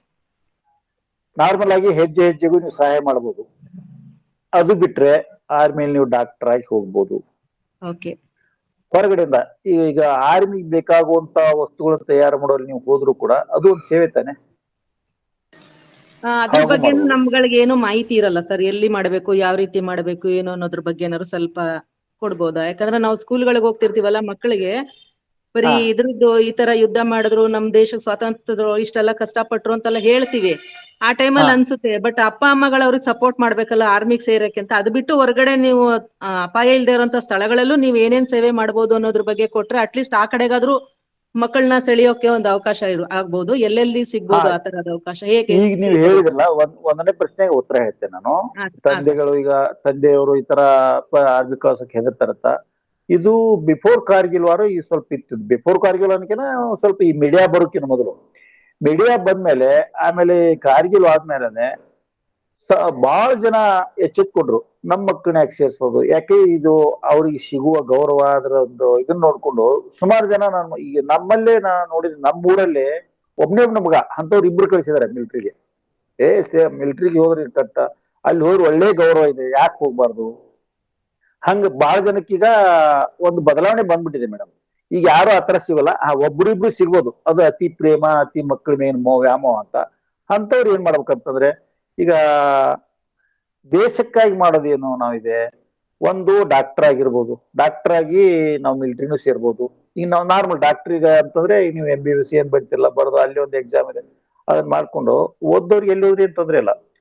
ಅವಾಗ ಆರ್ಮಿ ವೆಬ್ಸೈಟ್ ಅಂತಿದೆ, ವೆಬ್ಸೈಟ್ ಅಲ್ಲಿ ಅಪ್ಲಿಕೇಶನ್ ಕಾಲ್ ಮಾಡ್ತಿರ್ತಾರೆ, ಅವಾಗ ನೋಡ್ಕೊತಾ ಇರ್ಬೇಕು. ಈಗೇನು ಈಗ ಈಜಿ, ಈಗ ಪೇಪರ್ ಬಂದ್ ಪೇಪರ್ ಓದಿದ್ರೆ ಗೊತ್ತಾಗುತ್ತೆ. ವೆಬ್ ಅಲ್ಲಿ ನೀವು ಇಂಡಿಯನ್ ಆರ್ಮಿ ವೇಕೆನ್ಸಿ ಆತರ ರಿಕ್ರೂಟ್ಮೆಂಟ್ ಅಂತಂದ್ರೆ ಏನಾದ್ರು ಕರೆಂಟ್ ಇದ್ರೆ ಬಂದೇ ಬಿಡ್ತದೆ. ಅದಿಲ್ಲದೆ ಹೋದ್ರೆ ಅಕ್ಕಪಕ್ಕದಲ್ಲಿ ಯಾರು ಕೇಳಿದ್ರು ಹೇಳ್ತಾರೆ. ಒಂದ್ಸಾರಿ ನೀವು ವೆಬ್ ಅಲ್ಲಿ ನೋಡಿದ್ರೆ ಈಗ ಆಲ್ರೆಡಿ ಎಲ್ಲ ಆನ್ಲೈನ್ ಎಲ್ಲ ನಡೀತಾ ಇದ್ದಾರೆ. ಬೆಸ್ಟ್ ಫಿಸಿಕಲಿ ಸುಡ್, ಅವ್ರು ಡಾಕ್ಟರ್ ಇರ್ಲಿ, ಇಂಜಿನಿಯರ್ ಇರ್ಲಿ, ಅವ್ನ್ ಫಿಸಿಕಲ್ ಇದೆ ಅಂದ್ರೆ ಏನು ಯೂಸ್ ಇಲ್ಲ. ಫಿಸಿಕಲ್ ಇರ್ಬೇಕು. ಮಕ್ಳು ಇವಾಗಿಂದಾನೆ ಒಂದು 15 ವರ್ಷದಿಂದಾನೆ ಫಿಸಿಕಲಿ ಚೆನ್ನಾಗಿ ಇಟ್ಕೊಂಡು ಯಾವುದೇ ಕೆಟ್ಟ ಚಟಗಳು ಬರದಾಗಿ ನೋಡ್ಕೊಂಡಿದ್ರೆ ಸುಮಾರು ಅವಕಾಶಗಳಿವೆ. ಆರ್ಮಿಗೆ ಸೈನಿಕನಾಗೆ ಸೇವೆ ಮಾಡ್ಬೇಕಂತ ದೇಶಕ್ಕೆ ಏನಿಲ್ಲ. ಹಂಗಾದ್ರೆ ಎಲ್ಲರೂ ಸೈನಿಕರಾಗ್ಬಿಟ್ಟಿದ್ರು.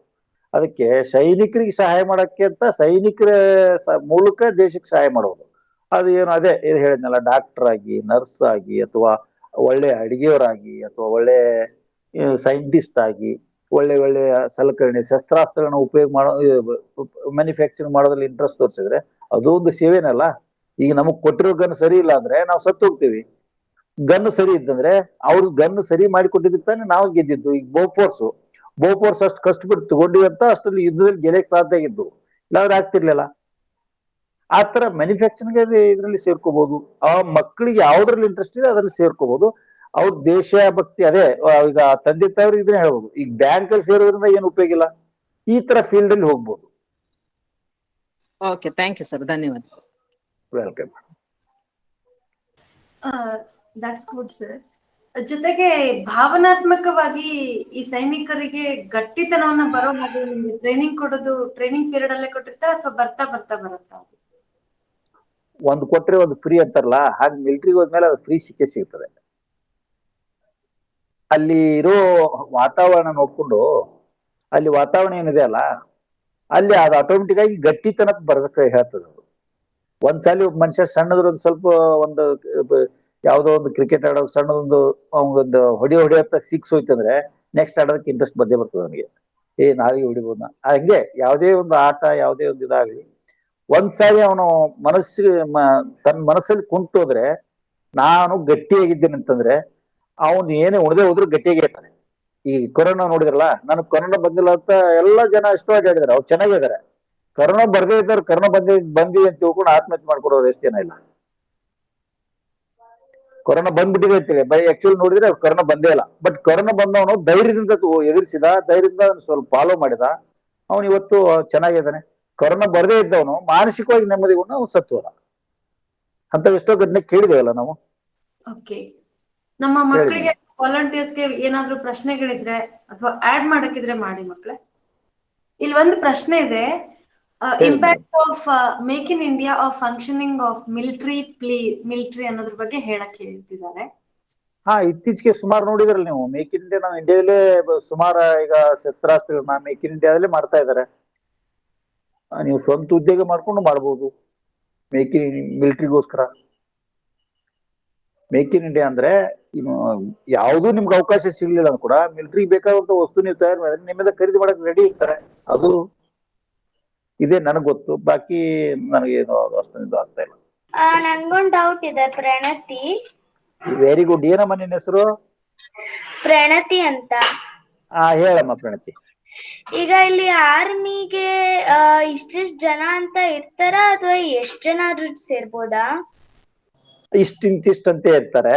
ಬಟ್ ನಮ್ಮ ಇಂಡಿಯನ್ ಆರ್ಮಿ ಹೆಂಗಿದೆ ಅಂದ್ರೆ 5 ಜನ ಬೇಕಂದ್ರೆ 500 ಮಂದಿ ಬರ್ತಾರೆ. ಹಿಂಗಾಗಿ ಒಳ್ಳೆ ಸೈನಿಕರೇ ಸಿಗೋದಲ್ಲಿ.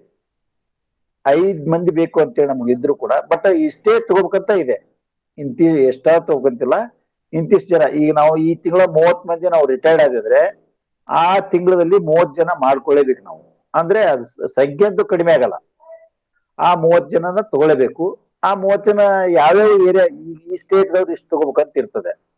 ಈ ರಾಜ್ಯದಿಂದ ಇಷ್ಟು, ಅಂದ್ರೆ ಎಲ್ಲಾ ರಾಜ್ಯದಿಂದ ಜನ ತಗೋಬೇಕು ಅಂತ ಹೌದು ಒಂದು ದಿವಸ. ಈ ಯಾವ ರಾಜ್ಯದ ಎಷ್ಟು ಇರ್ತಾರೆ ಅಷ್ಟು ಜನನ ಆ ರಾಜ್ಯದಿಂದ ಅಲ್ಲಿ ರ್ಯಾಲಿ ಮಾಡಿ, ಈಗ ಆನ್ಲೈನ್ ಮಾಡಿರ್ತಾರೆ, ಆನ್ಲೈನ್ ಮಾಡಿದ್ಮೇಲೆ ಅದ್ರ ಎಲಿಜಿಬಲ್ ಇದ್ದವ್ರನ್ನ ಫಿಸಿಕಲಿ ಕರೆದಿರ್ತಾರೆ, ಅದ್ರಲ್ಲಿ ತಗೋತಾರೆ. ಹಾ ಸರಿ. ಇವಾಗ ಲೇಡೀಸ್ಗೂ ಒಳ್ಳೆ ಅವಕಾಶಗಳಿದೆ. ನೀವು ಚೆನ್ನಾಗಿ ಹೆಣ್ಮಕ್ಳು ಇವಾಗಿನಿಂದಾನೆ ಪ್ರಿಪೇರ್ ಆಗ್ಬೋದು. ಮನಸ್ಸಿನಲ್ಲಿ ಗಟ್ಟಿಧೈರ್ಯ ಮಾಡ್ಕೊಂಡು ಹೋದ್ರೆ ನಮ್ಮ ಆರ್ಮಿ ಇನ್ನೂ ಸ್ಟ್ರಾಂಗ್ ಆಗ್ತದೆ. ಹಾ ವೆರಿ ಗುಡ್. ನೆಕ್ಸ್ಟ್, ಮತ್ತೆ ಯಾರಿಗಾದ್ರೂ ಕಾರ್ಗಿಲ್ ಪ್ರಶ್ನೆ? ಬಗ್ಗೆ ಏನಾದ್ರು ಈಗ ಗೋಲ್ಡನ್ ಟೆಂಪಲ್ ಅಲ್ಲಿ ಹೇಳಿದ್ನಲ್ಲ, ಆಪರೇಷನ್ ಬ್ಲೂ ಸ್ಟಾರ್ ಅಂತ, ಅದು ಇಂಟರ್ನಲ್ ವಾರ್. ಅದ್ರ ಬಗ್ಗೆ ಏನಾದ್ರು ಹೇಳ್ಬೇಕಾ? ಹೇಳಿ ದಯವಿಟ್ಟು. ಆಪರೇಷನ್ ಬ್ಲೂ ಸ್ಟಾರ್ ಅಂತ ಇಂಟರ್ನಲ್ ವಾರ್. ಈಗ ಕಾರ್ಗಿಲ್ ವಾರ್ ಆಗಿದ್ದೆ ಯಾರ ಜೊತೆಗೆ? ಬೇರೆ ದೇಶದ ಜೊತೆಗೆ, ಅಂದ್ರೆ ಪಾಕಿಸ್ತಾನ ಜೊತೆಗೆ. ಅದು inter country war. But golden temple operation blue star ಅಂತ ಮಾಡಿದ್ದಾರೆ. 1984ರಲ್ಲಿ ನಮ್ಮ ಪ್ರಧಾನಮಂತ್ರಿಗಳು ತೀರ್ಕೊಂಡ್ರು, ಗೊತ್ತಾವಾಗ ಇಂದಿರಾ ಗಾಂಧಿ ಅವರು. ಆ ಸಮಯದಲ್ಲಿ ಒಂದು ಆಪರೇಷನ್ ಬ್ಲೂ ಸ್ಟಾರ್ ಅಂತ, ಅಂದ್ರೆ ಖಾಲಿಸ್ತಾನ್ ಅಂತ ನಮ್ಮ ದೇಶದವರೇ ಅವರು ನಮ್ಮ ದೇಶದ ವಿರುದ್ಧ ತಿರುಗೋದು ಒಂದು ಗ್ಯಾಂಗ್, ಅದೇ ಟೆರರಿಸ್ಟ್ ಗ್ರೂಪ್, ಅದು ಖಾಲಿಸ್ತಾನ್ ಅಂತೇಳಿ ಒಂದು ಗ್ರೂಪ್ ಕಟ್ಕೊಂಡು ನಮ್ಮ ಮೇಲೆನೆ ಅವರು ಅಲ್ಲಲ್ಲಿ ಭಯ ಹುಟ್ಟಿಸಿ ಒಂದು ನಮಗೆ ಸಪರೇಟ್ ರಾಜ್ಯ ಮಾಡ್ಕೋಕಂತೆ ಮಾಡಿದ್ರು. ಅವಾಗ ನಮ್ಮ ಪವಿತ್ರ ಸ್ಥಳ, ಸಿಖ್ಖರ ಪವಿತ್ರ ಸ್ಥಳ ಗೋಲ್ಡನ್ ಟೆಂಪಲ್, ಸುವರ್ಣ ಮಂದಿರ. ಈಗ ಹಿಂದೂಗಳಿಗಿದು ಬೇರೆ ಬೇರೆ ಅವರು ಅದು ಪವಿತ್ರ, ಅಲ್ಲಿ ಒಳಗೆ ಹೋಗ್ಕೊಂಡಿದ್ರು. ಅವ್ರನ್ನ ಆ ದೇವಸ್ಥಾನಕ್ಕೆ ಯಾವುದೇ ಧಕ್ಕೆ ಆಗದೆ ಅವ್ರನ್ನ ಹೊರಗೆ ತರಬೇಕಾಯ್ತು. ದೇವಸ್ಥಾನ ದೊಡ್ಡದಿದೆ, ನಾವು ಏನೋ ಮಾಡಿದ್ರು ದೇವಸ್ಥಾನ ಐತಿಹಾಸಿಕವಾದದ್ದು. ಗೋಲ್ಡನ್ ಟೆಂಪಲ್ ಅಂದ್ರೆ ಬಂಗಾರದಿಂದ ಕಟ್ಟಿರೋದು, ಅದಕ್ಕೆ ಯಾವ್ದು ಧಕ್ಕೆ ಆಗದೆ ಮಾಡ್ಬೇಕಾಯ್ತು. ಅಷ್ಟೊಂದು ಚಾತುರ್ಯದಿಂದ ಅಷ್ಟೊಂದು ಇದನ್ ಮಾಡಿ ನಾವು ಅವ್ರನ್ನ ಹೊರಗ ತಗೊಂಬಂದ್ವಿ. ಅದೊಂದು ಆಪರೇಷನ್ ಅಂತ, ಅದೇ ಆಪರೇಷನ್ ಬ್ಲೂ ಸ್ಟಾರ್ ಅಂತಾರೆ. ಗೋಲ್ಡನ್ ಟೆಂಪಲ್ ಖಾಲಿಸ್ತಾನಿಗಳು ಅಟ್ಯಾಕ್ ಮಾಡಿದಾಗ ಅವ್ರನ್ನ ಏನು ಮಾಡದೆ, ಅಂದ್ರೆ ಅವು ನಮ್ಮವ್ರಿಗೆ ಏನಾಗದೆ, ಅವ್ರಿಗೆ ಆ ದೇವಸ್ಥಾನಕ್ಕೂ ಏನು ತೊಂದರೆ ಆಗದೆ. ಯಾಕೆ ನಿಮ್ಗೆ ಗೊತ್ತಲ್ಲ, ಭಾರತದಲ್ಲಿ ಒಂದು ಧಾರ್ಮಿಕ ಒಂದು ಸಂಸ್ಥೆ, ಒಂದು ಧಾರ್ಮಿಕವಾಗಿ ಏನಾದ್ರು ಆದ್ರೆ ಯಾರು ಎದ್ದೇಳ್ತಾರೆ ಯಾರಿಲ್ಲ ಅಂತ, ಅದೊಂದು ಮನಸ್ಸಲ್ಲಿ ಇಟ್ಕೊಂಡು ಆಪರೇಷನ್ ಬ್ಲೂ ಸ್ಟಾರ್ ಮಾಡಿದ್ವಿ. ಅವಾಗ ಬಂತು. ಇತ್ತೀಚೆಗೆ ಜಮ್ಮು ಕಾಶ್ಮೀರದಲ್ಲಿ ನೋಡ್ತಿರ್ಬೇಕು ನೀವು, ಆತರ ಮಾಡಿದ್ದೆ. ಅದೇ ಇಂಟರ್ನಲ್ ವಾರ್ ಅಂತಾರೆ. ನಮ್ಮವರೇ ಮಾಡಿದ್ದದು, ಅದಕ್ಕೆ ಇಂಟರ್ನಲ್ ವಾರ್ ಅಂತಾರೆ. ಇನ್ನೊಂದು ವಿಶೇಷ ಆದ್ರೆ, ನಾ ಮನೇಲಿ ಇದ್ದೆ, ಇಷ್ಟೊಂದು ಡ್ರೆಸ್ ಹಾಕೊಂಡಿರೋದು ನನ್ನ ಮಕ್ಕಳಿಗೋಸ್ಕರ. ಮನೇಲಿ ನಾರ್ಮಲ್ ಆಗಿ ಹೇಳೋದು, ಬಟ್ ಈ ಡ್ರೆಸ್ ಮಕ್ಳು ನೋಡಿದ್ರೆ ಸ್ವಲ್ಪ ಅವ್ರಿಗೆ ಇದು ಆಗ್ತದೆ ಅಂತೇಳಿ ಮನೇಲಿ ನಮ್ಮ ಮನೆಯವ್ರು ಅಂತಿದ್ರು, ಮನ್ಯಾಗ ಮಾಡಕ್ ಇಷ್ಟೆಲ್ಲ ಹಾಕ್ರಿ ಅಂತಾರ. ಅವ್ರು ಮಾಡೋದು ನನ್ನ ಜೊತೆಗೆ ಎಲ್ಲ ಸಂಭಾಷಣೆ, ಸೈನಿಕರ ಜೊತೆಗೆ ಅಂದೇನ. ಹಿಂಗಾಗಿ ಸೈನಿಕನಾಗಿ ಮುಂದೆ ಕೂತು ಮಾಡಿದೆ. Shrishail, you had something to say? Yes sir, ಇದು ಡ್ರೆಸ್ ಬಗ್ಗೆ ನೆಕ್ಸ್ಟ್ ಕ್ವಶನ್ ಇತ್ತು ನಂದು ಆಕ್ಚುಲಿ. ಅದಕ್ಕೆ ಕ್ಲಿಯರ್ ಮಾಡ್ಬಿಟ್ಟೆ ನಾ. ಹೇಳಿ ಇದು ನಾನು ಸರ್ವಿಸ್ ಮಾಡಿರೋದಕ್ಕೆ ಸಿಕ್ಕಿರೋ medals. Very good sir, claps and hats up to for that. Thanks. Okay sir, ಅದೇ ಸರ್, ಇದೇ ಈ ಕ್ವಶನ್ ರಿಲೇಟೆಡ್ ಟು ಡ್ರೆಸ್ ಅಂದ್ರೆ ಈಸ್ ದೇರ್ ಎನಿ ಇಂಪ್ಲಿಕೇಶನ್ಸ್ ಅಂತ? ಅದ್ರದ್ದು ಡ್ರೆಸ್ ಇದೇ ಕಲರ್ದು ಅಥವಾ ಇದೇ ತರ ಇರ್ಬೇಕಂತಂದ್ರೆ ಏನಾದ್ರು ಮೀನಿಂಗ್ ಇದೆಯಾ ಅಂತ? ಎಲ್ಲರಿಗೂ ಗೊತ್ತಲ್ಲ, ಹಸಿರು ಅಂದ್ರೆ ಎಲ್ಲರಿಗೂ ಇಷ್ಟ. ಓಕೆ, ಅದಕ್ಕೆ ಹಸಿರು ಕೊಟ್ಟಿರ್ಬೋದು ಅಂತ ನನ್ನ ಇಮೇಜ್. ಮತ್ತೆ ಒಂದು ಇಷ್ಟು ಸ್ಟಾರ್ ಇದ್ರೆ ಇಷ್ಟು ಅದು ರ್ಯಾಂಕ್ ವೈಸ್ ಇದೆ ಮೇಡಮ್. ಅದು ರ್ಯಾಂಕ್ ವೈಸ್ ಅಂದ್ರೆ ನಾನು ಹೇಳ್ತೀನಿ. ಈಗ ನಾನೊಬ್ಬ ರಿಕ್ರೂಟ್ ಅಂತ ಎರಡು ಎಂಟ್ರಿ ಇದೆ. ಒಂದಿದೆ ಆಫೀಸರ್ ಲೆವೆಲ್ ಎಂಟ್ರಿ, ಅಂದ್ರೆ PUC ಸೆಕೆಂಡ್ ಇಯರ್ ಮುಗಿದ್ಮೇಲೆ SS staff selection board SSP ಅಂತಿದಲ್ಲ, ಅದನ್ನ ಸೆಲೆಕ್ಟ್ ಆದ್ರೆ ಡೈರೆಕ್ಟ್ ಸಿಂಗಲ್ ಸ್ಟಾರ್ ಅಲ್ಲಿ ಅವರು ಎಂಟ್ರಿ ಆಗ್ತಾರೆ. ಆಮೇಲೆ 2 ಸ್ಟಾರು 3 ಸ್ಟಾರ್ ಅಂದ್ರೆ ಕ್ಯಾಪ್ಟನ್, ಅಶೋಕ್ ಸ್ತಂಭ ಬಂದ್ರೆ ಮೇಜರು, ಮುಂದೆ ಒಂದು ಸ್ತಂಭ ಒಂದು ಸ್ಟಾರ್ ಬಂದ್ರೆ ಲೆಫ್ಟಿನೆಂಟ್ ಕರ್ನಲ್, ಆಮೇಲೆ 1 ಸ್ತಂಭ 2 ಸ್ಟಾರ್ ಬಂದ್ರೆ ಕರ್ನಲ್, ಆಮೇಲೆ 3 ಸ್ಟಾರು 1 ಸ್ತಂಭ ಬಂದ್ರೆ ಬ್ರಿಗೇಡಿಯರು. ಆ ನಂತರ ಕತ್ತಿ ನೋಡಿರ್ಬೇಕು ನೀವು, ಇಂಡಿಯನ್ ಆರ್ಮಿದು ಇರಬೇಕು, ಅದ್ರ ಜೊತೆಗೆ 1 ಸ್ಟಾರ್ ಇದೆ. ಆ ತರ ರ್ಯಾಂಕ್ ಬೆಳ್ಕೊಂಡು ಹೋಗುದು. ಅದು ಯಾವಾಗ PUC ಸೆಕೆಂಡ್ ಇಯರ್ ಮುಗಿದ್ಮೇಲೆ SSB ಸ್ಟಾಫ್ ಸೆಲೆಕ್ಷನ್ ಬೋರ್ಡ್ ತರ ಹೋದ್ರೆ ಅದು. ಈಗ ನನ್ನ ತರ ಒಬ್ಬ ಸಿಪಾಯಿ ಆಗಿ ಹೋದ್ರೆ ಫಸ್ಟ್ ಒಬ್ಬ ನಾಯಕ ಅಂದ್ರೆ ಬಿಳಿ ಪಟ್ಟಿ ನೋಡಿರ್ಬೇಕು ನೀವು 2. ಅದು ಹವಾಲ್ದಾರ್ ಅಂದ್ರೆ 3 ಪಟ್ಟಿ ಮೇಲೆ ಒಂದು ಅಶೋಕ್ ಸ್ತಂಭ ಬರ್ತದೆ. ಆಮೇಲೆ ಅದ್ ಮುಗಿದ್ಮೇಲೆ ನಾಯಕ್ ಸುಬ್ದಾರ್ ಅಂತಾರೆ. ನಾಯಕ್ ಸುಬ್ದಾರ್ ಅಂದ್ರೆ ನೀವು ಅವಾಗಿನ ಕಾಲದಲ್ಲಿ ಜಮದಾರ್ ಅಂತ ಇರ್ತಾರೆ ನೋಡ್ರಿ, ಹಂಗೆ 1 ಸ್ಟಾರು ಜೊತೆಗೆ ಒಂದು ರಿಬ್ಬನ್ ಇರ್ತದೆ, ಅದು ಇಂಡಿಯನ್ ರಿಬ್ಬನ್, ಈ ತರ ಒಂದು ರಿಬ್ಬನ್ ಬರ್ತದೆ. ಅದ್ ಮುಗಿದ್ಮೇಲೆ 2 ಸ್ಟಾರು ಸುಬೇದಾರ್ ಅಂತ. ಸುಬೇದಾರು ಜಸ್ಟ್ ಲೈಕ್ PSI ಅಂತಿರಲ್ಲ ನೀವು ನಮ್ಮ ಪೊಲೀಸರಿಗೆ, ಆ ರ್ಯಾಂಕು. ಅದಾದ್ಮೇಲೆ ಒಂದು ಅಶೋಕ್ ಸ್ತಂಭ, ಅದೇ ಸುಬೇದಾರ್ ಮೇಜರು. ಸುಬೇದಾರ್ ಮೇಜರ್ ಅಂದ್ರೆ ರಿಕ್ರೂಟ್ಮೆಂಟ್ ಸಿಪಾಯಿ ಹೋಗೋರಿಗೆ ಸುಬೇದಾರ್ ಮೇಜರ್ ಕೊನೆಯ ಒಂದು ರ್ಯಾಂಕ್ ಅದು. ಆ ರ್ಯಾಂಕ್ ಅಲ್ಲಿ ನಾನು ಬಂದೆ. Thank you for your complete information sir. ಅಲ್ಲಿ ಯುದ್ಧ ಮಾಡುವಾಗ ಎಲ್ರೂ ಕೂಡ ನಾವ್ ಇಲ್ಲಿಂದ ಅನ್ಕೋತೀವಿ ತುಂಬಾ ಕಷ್ಟ ಇದೆ, ಅದೆಲ್ಲ ಇಲ್ಲ, ಗೊತ್ತಿರುತ್ತೆ. ಆಕ್ಚುಲಿ ಏನ್ ಹೇಳ್ಬೇಕಂದ್ರೆ ನಾವು ಕಾರ್ಗಿಲ್ ಯುದ್ಧಕ್ಕೆ ಹೋಗುವಾಗ ಗಾಡಿಯಲ್ಲಿ ಹೋಗ್ತಿರ್ತೀವಿ, ಲೈಟ್ ಹಚ್ಚೋಂಗಿಲ್ಲ ಒಳಗಡೆ. ಗಾಡಿ ನಿಮ್ಮಂಗ ಈ VRL ಬಸ್ ತರ ರೆಸ್ಟ್ ಸೀಟ್ ಇರೋದಿಲ್ಲ, ಅಲ್ಲಿ ಕೆಳಗಡೆ ಕೂರ್ತೇವೆ. ನೀವು ಮಿಲಿಟರಿ ಟ್ರಕ್ ನೋಡಿರ್ಬೇಕು. ಅಲ್ಲಿ ಹೋಗುವಾಗ ನಾವು ಎಷ್ಟೊಂದು ಖುಷಿ ಇದ್ವಿ ಅಂದ್ರೆ, ಯಾವ್ದೋ ಒಂದು ನಿಬ್ಬಣಕ್ಕೆ ಹೊಂಟಿದೀವಿ ನಾವು, ಯಾವ್ದೋ ಒಂದು ಸಮಾರಂಭಕ್ಕೆ ಒಳ್ಳೆ ಇದಕ್ಕೆ ಹೊಂಟಿದೀವಿ ಅಂತ ಅಷ್ಟೊಂದು ಖುಷಿಯಿಂದ ಹೋಗ್ತಿದ್ವಿ ನಾವು ಅಲ್ಲಿ. ಯಾಕಂದ್ರೆ ಅದು ಆಟೋಮೆಟಿಕ್ ಆಗಿ ಬಂದ್ಬಿಡ್ತದೆ. ನಾವು ಹೋಗೋದು ಸಾವಿಗೆ ಅಂತ ಇದ್ರು ಕೂಡ, ಬಟ್ ಅದು ತಲೆಯಲ್ಲಿ ಇರಲಿಲ್ಲ. ನಮಗೊಂದು ಅವಕಾಶ ಸಿಕ್ತಲ್ಲ ಅನ್ನೋ ಒಂದು ಖುಷಿಗೆ ಅವ್ರವ್ರ ಮನೆ ಬಗ್ಗೆ ಅವರು, ಈಗ ಮೊಬೈಲ್ ಇದೆ ಅದು ಇಲ್ಲ, ಆ ಟೈಮ್ನಲ್ಲಿ ಮೊಬೈಲ್ ಇರಲಿಲ್ಲ. ಒಂದು ತಿಂಗಳಿಗೆ ಒಂದ್ ಸಾರಿ 2 ನಿಮಿಷ ಅಥವಾ 3 ನಿಮಿಷ ಮಾತಾಡಕ್ ಅವಕಾಶ ಇರ್ತಿತ್ತು ನಮಗೆ ಮನೆಯವ್ರ ಜೊತೆಗೆ. ಹಿಂಗಾಗಿ ಆ ಚಿಂತೆನೇ ಇರಲಿಲ್ಲ. ಈಗ ಮೊಬೈಲ್ ಬಂದಿರೋದ್ರಿಂದ 2 ನಿಮಿಷಕ್ಕೊಂದ್ಸಾರಿ ವಾಟ್ಸಪ್ ನೋಡ್ಬೇಕು, 3 ನಿಮಿಷಕ್ಕೊಂದ್ಸಾರಿ ಮೆಸೇಜ್ ನೋಡ್ಬೇಕು. ಅವಾಗ ನಮ್ಮ ಹತ್ರ ಮೊಬೈಲ್ ಇಲ್ಲ, ಇನ್ ಮಾತಾಡೋದಿಲ್ಲ ಬಂತು. ಹಿಂಗಾಗಿ ಆ ಒಂದು ಇದರಿಂದ ಮೊಬೈಲ್ ಅವಾಗಿನ ಟೈಮ್ ಎಲ್ಲಿದ್ದು ಒಳ್ಳೇದಾಯ್ತು ಅಂತ ನಮ್ಮ ಅನಿಸಿಕೆ ಅದು. ಯಾಕೆ ಮೊಬೈಲ್ ಇದ್ರೆ ಮನುಷ್ಯ ಫುಲ್ ಬಿಸಿ ಆಗಿಬಿಡ್ತಾನೆ. ನಮ್ಗೆ ಅವಾಗ ಮೊಬೈಲ್ ಇಲ್ಲ, ಎದುರಿಗಿರೋದು ಕಾರ್ಗಿಲ್ಲಿದ್ದ, ನಾವಿರೋದು ಇಲ್ಲಿ. ಹೋದ್ರೆ ಅಲ್ಲಿ ಹೋಗ್ಬೇಕು, ಇವಾಗ ಬೇರೆ ಯಾವ್ದು ದಾರಿ ಇಲ್ಲ ನಮ್ಗೆ. ಹಿಂಗಾಗಿ ಖುಷಿಯಿಂದನೇ ಹೋಗಿದ್ವಿ ನಾವು. ಅದರಲ್ಲಿ ಒಂದು 527 530 ಜನ ತೀರ್ಕೊಂಡ್ರು. ಅದು ಆಗ್ಲೇಬೇಕು. ಒಂದು ಪಡ್ಕೋಬೇಕಾದ್ರೆ ಒಂದು ಕಳ್ಕೊಳ್ಳೇಬೇಕು. ಬಟ್ ಕಳ್ಕೊಂಡಿಕ್ಕಿಂತ ಪಡ್ಕೊಂಡಿದ್ದು ಜಾಸ್ತಿ ನಾವು. ನಂಗೊಂದ್ ಡೌಟ್ ಇದೆ. ಹೇಳಿ. ಈಗ ಅಲ್ಲಿ ಆರ್ಮಿ ಸೆಂಟರ್ಸ್ ಅಲ್ಲಿ ಇದು ಟೈಮಿಂಗ್ಸ್ ಏನಾದ್ರು ಇತ್ತಾ? ಈ ತರ ಇಷ್ಟೊತ್ತರಲ್ಲೇ ಕೆಲಸ ಮಾಡ್ಬೇಕು ಆ ತರ ಅಂತ? ನೋ, 24x7 ಯಾವಾಗ ಎಲ್ಲಿ ಕರೆದ್ರು ಹೋಗ್ಬೇಕು. ಅಲ್ಲಿ ಟೈಮಿಂಗ್ ಇಲ್ಲ. ಅದೇ ಆರ್ಮಿ ಮತ್ತು ಸಿವಿಲ್ಗೂ ವ್ಯತ್ಯಾಸ. ನೋ 10 ಗಂಟೆ 5:30 ಆಫೀಸ್ ಟೈಮ್ ಇಲ್ಲ ಅಲ್ಲಿ. ಅದು 0 to 0 hours office hours. But ಆ ಅವಕಾಶ ಸಿಗಲ್ಲ ಎಲ್ಲದಕ್ಕೂ ಎಲ್ಲಾ ಟೈಮ್ನಲ್ಲಿ ಹಾಕಿ ಇರ್ತೇವತ್ತಲ್ಲ. ಎಂಜಾಯ್ಮೆಂಟು, ಎಂಟರ್ಟೈನ್ಮೆಂಟು, ಎಲ್ಲ ಹಬ್ಬ ಆಚರಿಸ್ತೇವೆ ನಾವು ಅಲ್ಲಿ. ಯಾವ ಹಬ್ಬನೂ ಬಿಡಲ್ಲ. ಇಲ್ಲಿ ನಮ್ಮ ಹಿಂದೂಗಳ ಹಬ್ಬ, ನಾವು ಮುಸ್ಲಿಂ ಹಬ್ಬ, ಅವರು ಅಲ್ಲಿ ಹಂಗಲ್ಲ. ಎಲ್ಲಾ ಹಬ್ಬ ಎಲ್ಲರೂ ಆಚರಿಸ್ತೇವೆ. ಅವ್ರ ಹಬ್ಬದಲ್ಲಿ ನಾವು ಮಾಡ್ತೀವಿ. ಬಟ್ ಅಲ್ಲಿ ಹಬ್ಬ ಅಷ್ಟೇ, ಅದು ಅವ್ರಿಗೂ ಇರ್ದಲ್ಲ, ಅದು ನಮಗೆ ಎಲ್ಲರಿಗೂ ಅದು. ಹಿಂಗಾಗಿ ಎಲ್ಲ ಹಬ್ಬ ಆಚರಿಸ್ತೀವಿ. ಸಂಡೇ ಇರ್ತದ, ಸೂಟಿ ಇರ್ತದ, ಎಲ್ಲ ಇರ್ತದ. ಬಟ್ ರಿಸರ್ವ್ ಫಾರ್ ಖಾಲಿ, ಯಾವಾಗ ಕರೆದ್ರು ಹೋಗ್ಬೇಕು. No Sunday, no night, no day. ಖಂಡಿತ ಸರ್, ತುಂಬಾ ಉಪಯುಕ್ತವಾದ ಮಾಹಿತಿಗಳನ್ನ ಕೊಟ್ಟಿದ್ದೀರಾ. ಇನ್ಯಾರಿಗಾದ್ರೂ ಪ್ರಶ್ನೆಗಳಿದ್ರೆ ಒಂದು ಪ್ರಶ್ನೆ ಹಾಕೊಳ್ತೀವಿ ಕೊನೆಯಲ್ಲಿ. ಕೇಳಿ. ಮಾತಾಡಿ ಮಣಿಕಂಠ. ಸರ್ ನಮಸ್ತೆ. ಸರ್ ನಮಸ್ಕಾರ ಮಣಿಕಂಠ ಅವರೇ, ಹೇಳಿ. ನಮಸ್ಕಾರ. ಸರ್ ನನ್ನ ಡೌಟ್ ಏನಪ್ಪ ಅಂದ್ರೆ, ಸರ್ ಇವಾಗ ಆರ್ಮಿಲಿ ಸರ್ ಇತ್ತೀಚೆಗೆ ಅಂದ್ರೆ ಸರ್ ಅಂತ ಹೇಳಿದ ಮಟ್ಟಿಗೆ ಸರ್ ಇತ್ತೀಚೆಗೆ ಅನ್ನೋದಕ್ಕಿಂತ ಸರ್ ಮುಂಚೆ ಇರ್ಬೋದು. ಬಟ್ ಸರ್ ಈಗ SC ST ಈ ತರ 2A 2B 3A 3B ಆ ತರ ಸರ್ ಈಗ ಅವರು ತಗೊಂತ ಇದಾರಲ್ಲ, ಅದನ್ನ ಕನಸು ಮನಸ್ಸಿನಲ್ಲಿ ನೆನೆಸ್ಬಿಡಿ. ಆ ತರ ಇಲ್ಲ. ಈಗ ಸರ್ ಏನಾಗಿದೆ ಅಂದ್ರೆ ಸರ್, ಈಗ ನಿನ್ನೆ ಅಥವಾ ಮೊನ್ನೆ ಇರ್ಬೇಕು ಸರ್, ಆರ್ಮಿಲಿ ಅಂತ ಕೊಟ್ಟಿದ್ದಾರೆ ಸರ್ 25,000 ಪೋಸ್ಟ್ಗಳಿಗೆ ಸರ್ ಕಾಲ್ಫರ್ ಮಾಡಿದ್ದಾನೆ ಅಂತೆ ಸರ್. ಕಾಲ್ಫರ್ ಮಾಡಿದಾರೆ, ನೋಡಿದೆ ಸರ್, ಚೆಕ್ ಮಾಡಿದೀನಿ ಅದು ಸರ್. ಅದ್ರಲ್ಲಿ ಹೇಳೋದೇ ಇಲ್ಲಲ್ಲ, ಆರ್ಮಿ ಅವ್ರ ಅಂಕಿ ಸಂಖ್ಯೆ ಹೇಳೋದೇ ಇಲ್ಲ. ಇಷ್ಟು ಬೇಕು ಅಂತ ಯಾರು ಅಂಕಿ ಸಂಖ್ಯೆ ಹೇಳೋದೇ ಇಲ್ಲ ಸರ್. ನಾನು ನಿನ್ನೆ ಸರ್ ಒಂದು ಲಿಂಕ್ ಸರ್ ನಾನು ಚೆಕ್ ಮಾಡಿದೆ, ಅಷ್ಟು ಬಂದಿತ್ತು. ಮೇ ಬಿ ಅದು ಬಂದಿದೆ. ಅದರಲ್ಲಿ ಅಂತ ಕೊಟ್ಟಿದ್ದಾರೆ ಅಂದ್ರೆ ಅವರು, ಅದರಲ್ಲಿ ಸರ್ ಈ ತರ ಕೊಟ್ಟಿದ್ದಾರೆ, ಇದು ಆರ್ಮಿ ಅಂತ ಸರ್ ಕೊಟ್ಬಿಟ್ಟು ಕೆಳಗಡೆ ಕೊಟ್ಟಿದ್ದಾರೆ ಈ ರೀತಿ 2A ಇಷ್ಟು ಪೋಸ್ಟ್ಗಳು, 3B ಇಷ್ಟು ಪೋಸ್ಟ್ಗಳು ಅಂತ ಕೊಟ್ಟಿದ್ದಾನೆ ಸರ್. ಅದು ಸುಳ್ಳ ಸತ್ಯ ಅಂತ ಕೇಳ್ತೇನೆ ಸರ್. ಮೋಸ್ಟ್ಲಿ ಸೈನಿಕೇತರ ಅಂತ ಇರ್ತದ. ಸೈನಿಕೇತರ ಅಂದ್ರೆ ಅದ್ರಲ್ಲಿ ಬರ್ತದೆ. ನೀವು ಹೇಳುದು ಸೈನಿಕರಿಗೆ ಅದು ಬರಲ್ಲ. ಕಾಸ್ಟ್ ವೈಸ್ ಇಲ್ಲ ಅಲ್ಲಿ, ಯಾವುದೇ ಕಾಸ್ಟ್ ವೈಸ್ ಇದುವರೆಗೆ ಆಗಿಲ್ಲ, ಆಗೋದಿಲ್ಲ. ಸೈನಿಕೇತರ ಅಂದ್ರೆ ಈಗ ಶಿಕ್ಷಣ ಸಂಸ್ಥೆಯಲ್ಲಿ ಇರ್ತಲ್ಲ, ಶಿಕ್ಷಕರು ಶಿಕ್ಷಕೇತರರು ಅಂತ. ಆ ತರ ಸೈನಿಕೇತರು ಬಂದಾಗ ಈಗ ಅಲ್ಲಲ್ಲಿ ಸಿವಿಲ್ ವರ್ಕರ್ ಬೇಕಾಗ್ತದೆ. ಅದಕ್ಕೇನಾದ್ರೂ ಅದಿರ್ಬೋದು. ಅದಕ್ಕೇನಿದೆ, ಈಗ ನಮಗ ನೀರ್ ಸಪ್ಲೈ ಮಾಡೋರು ಇರ್ಬೋದು, ರೋಡ್ ಮಾಡೋರು ಇರ್ಬೋದು. ಅವರು ಸೈನಿಕರಲ್ಲ, ಬಟ್ ಸೈನಿಕರಿಗೋಸ್ಕರ ಮಾಡ್ತಿರ್ತಾರೆ. ಸೈನಿಕೇತರ ಅವರು, ಅವ್ರಿಗೆ ಎಲ್ಲಾ ಫೆಸಿಲಿಟಿ ಇರ್ತದೆ, ಬಟ್ ಅವ್ರು ಸೈನಿಕರಲ್ಲ. ಅಂತದಕ್ಕೆ ನೀವು ಹೇಳಿದ ಕರೆ ಇರ್ಬೋದು.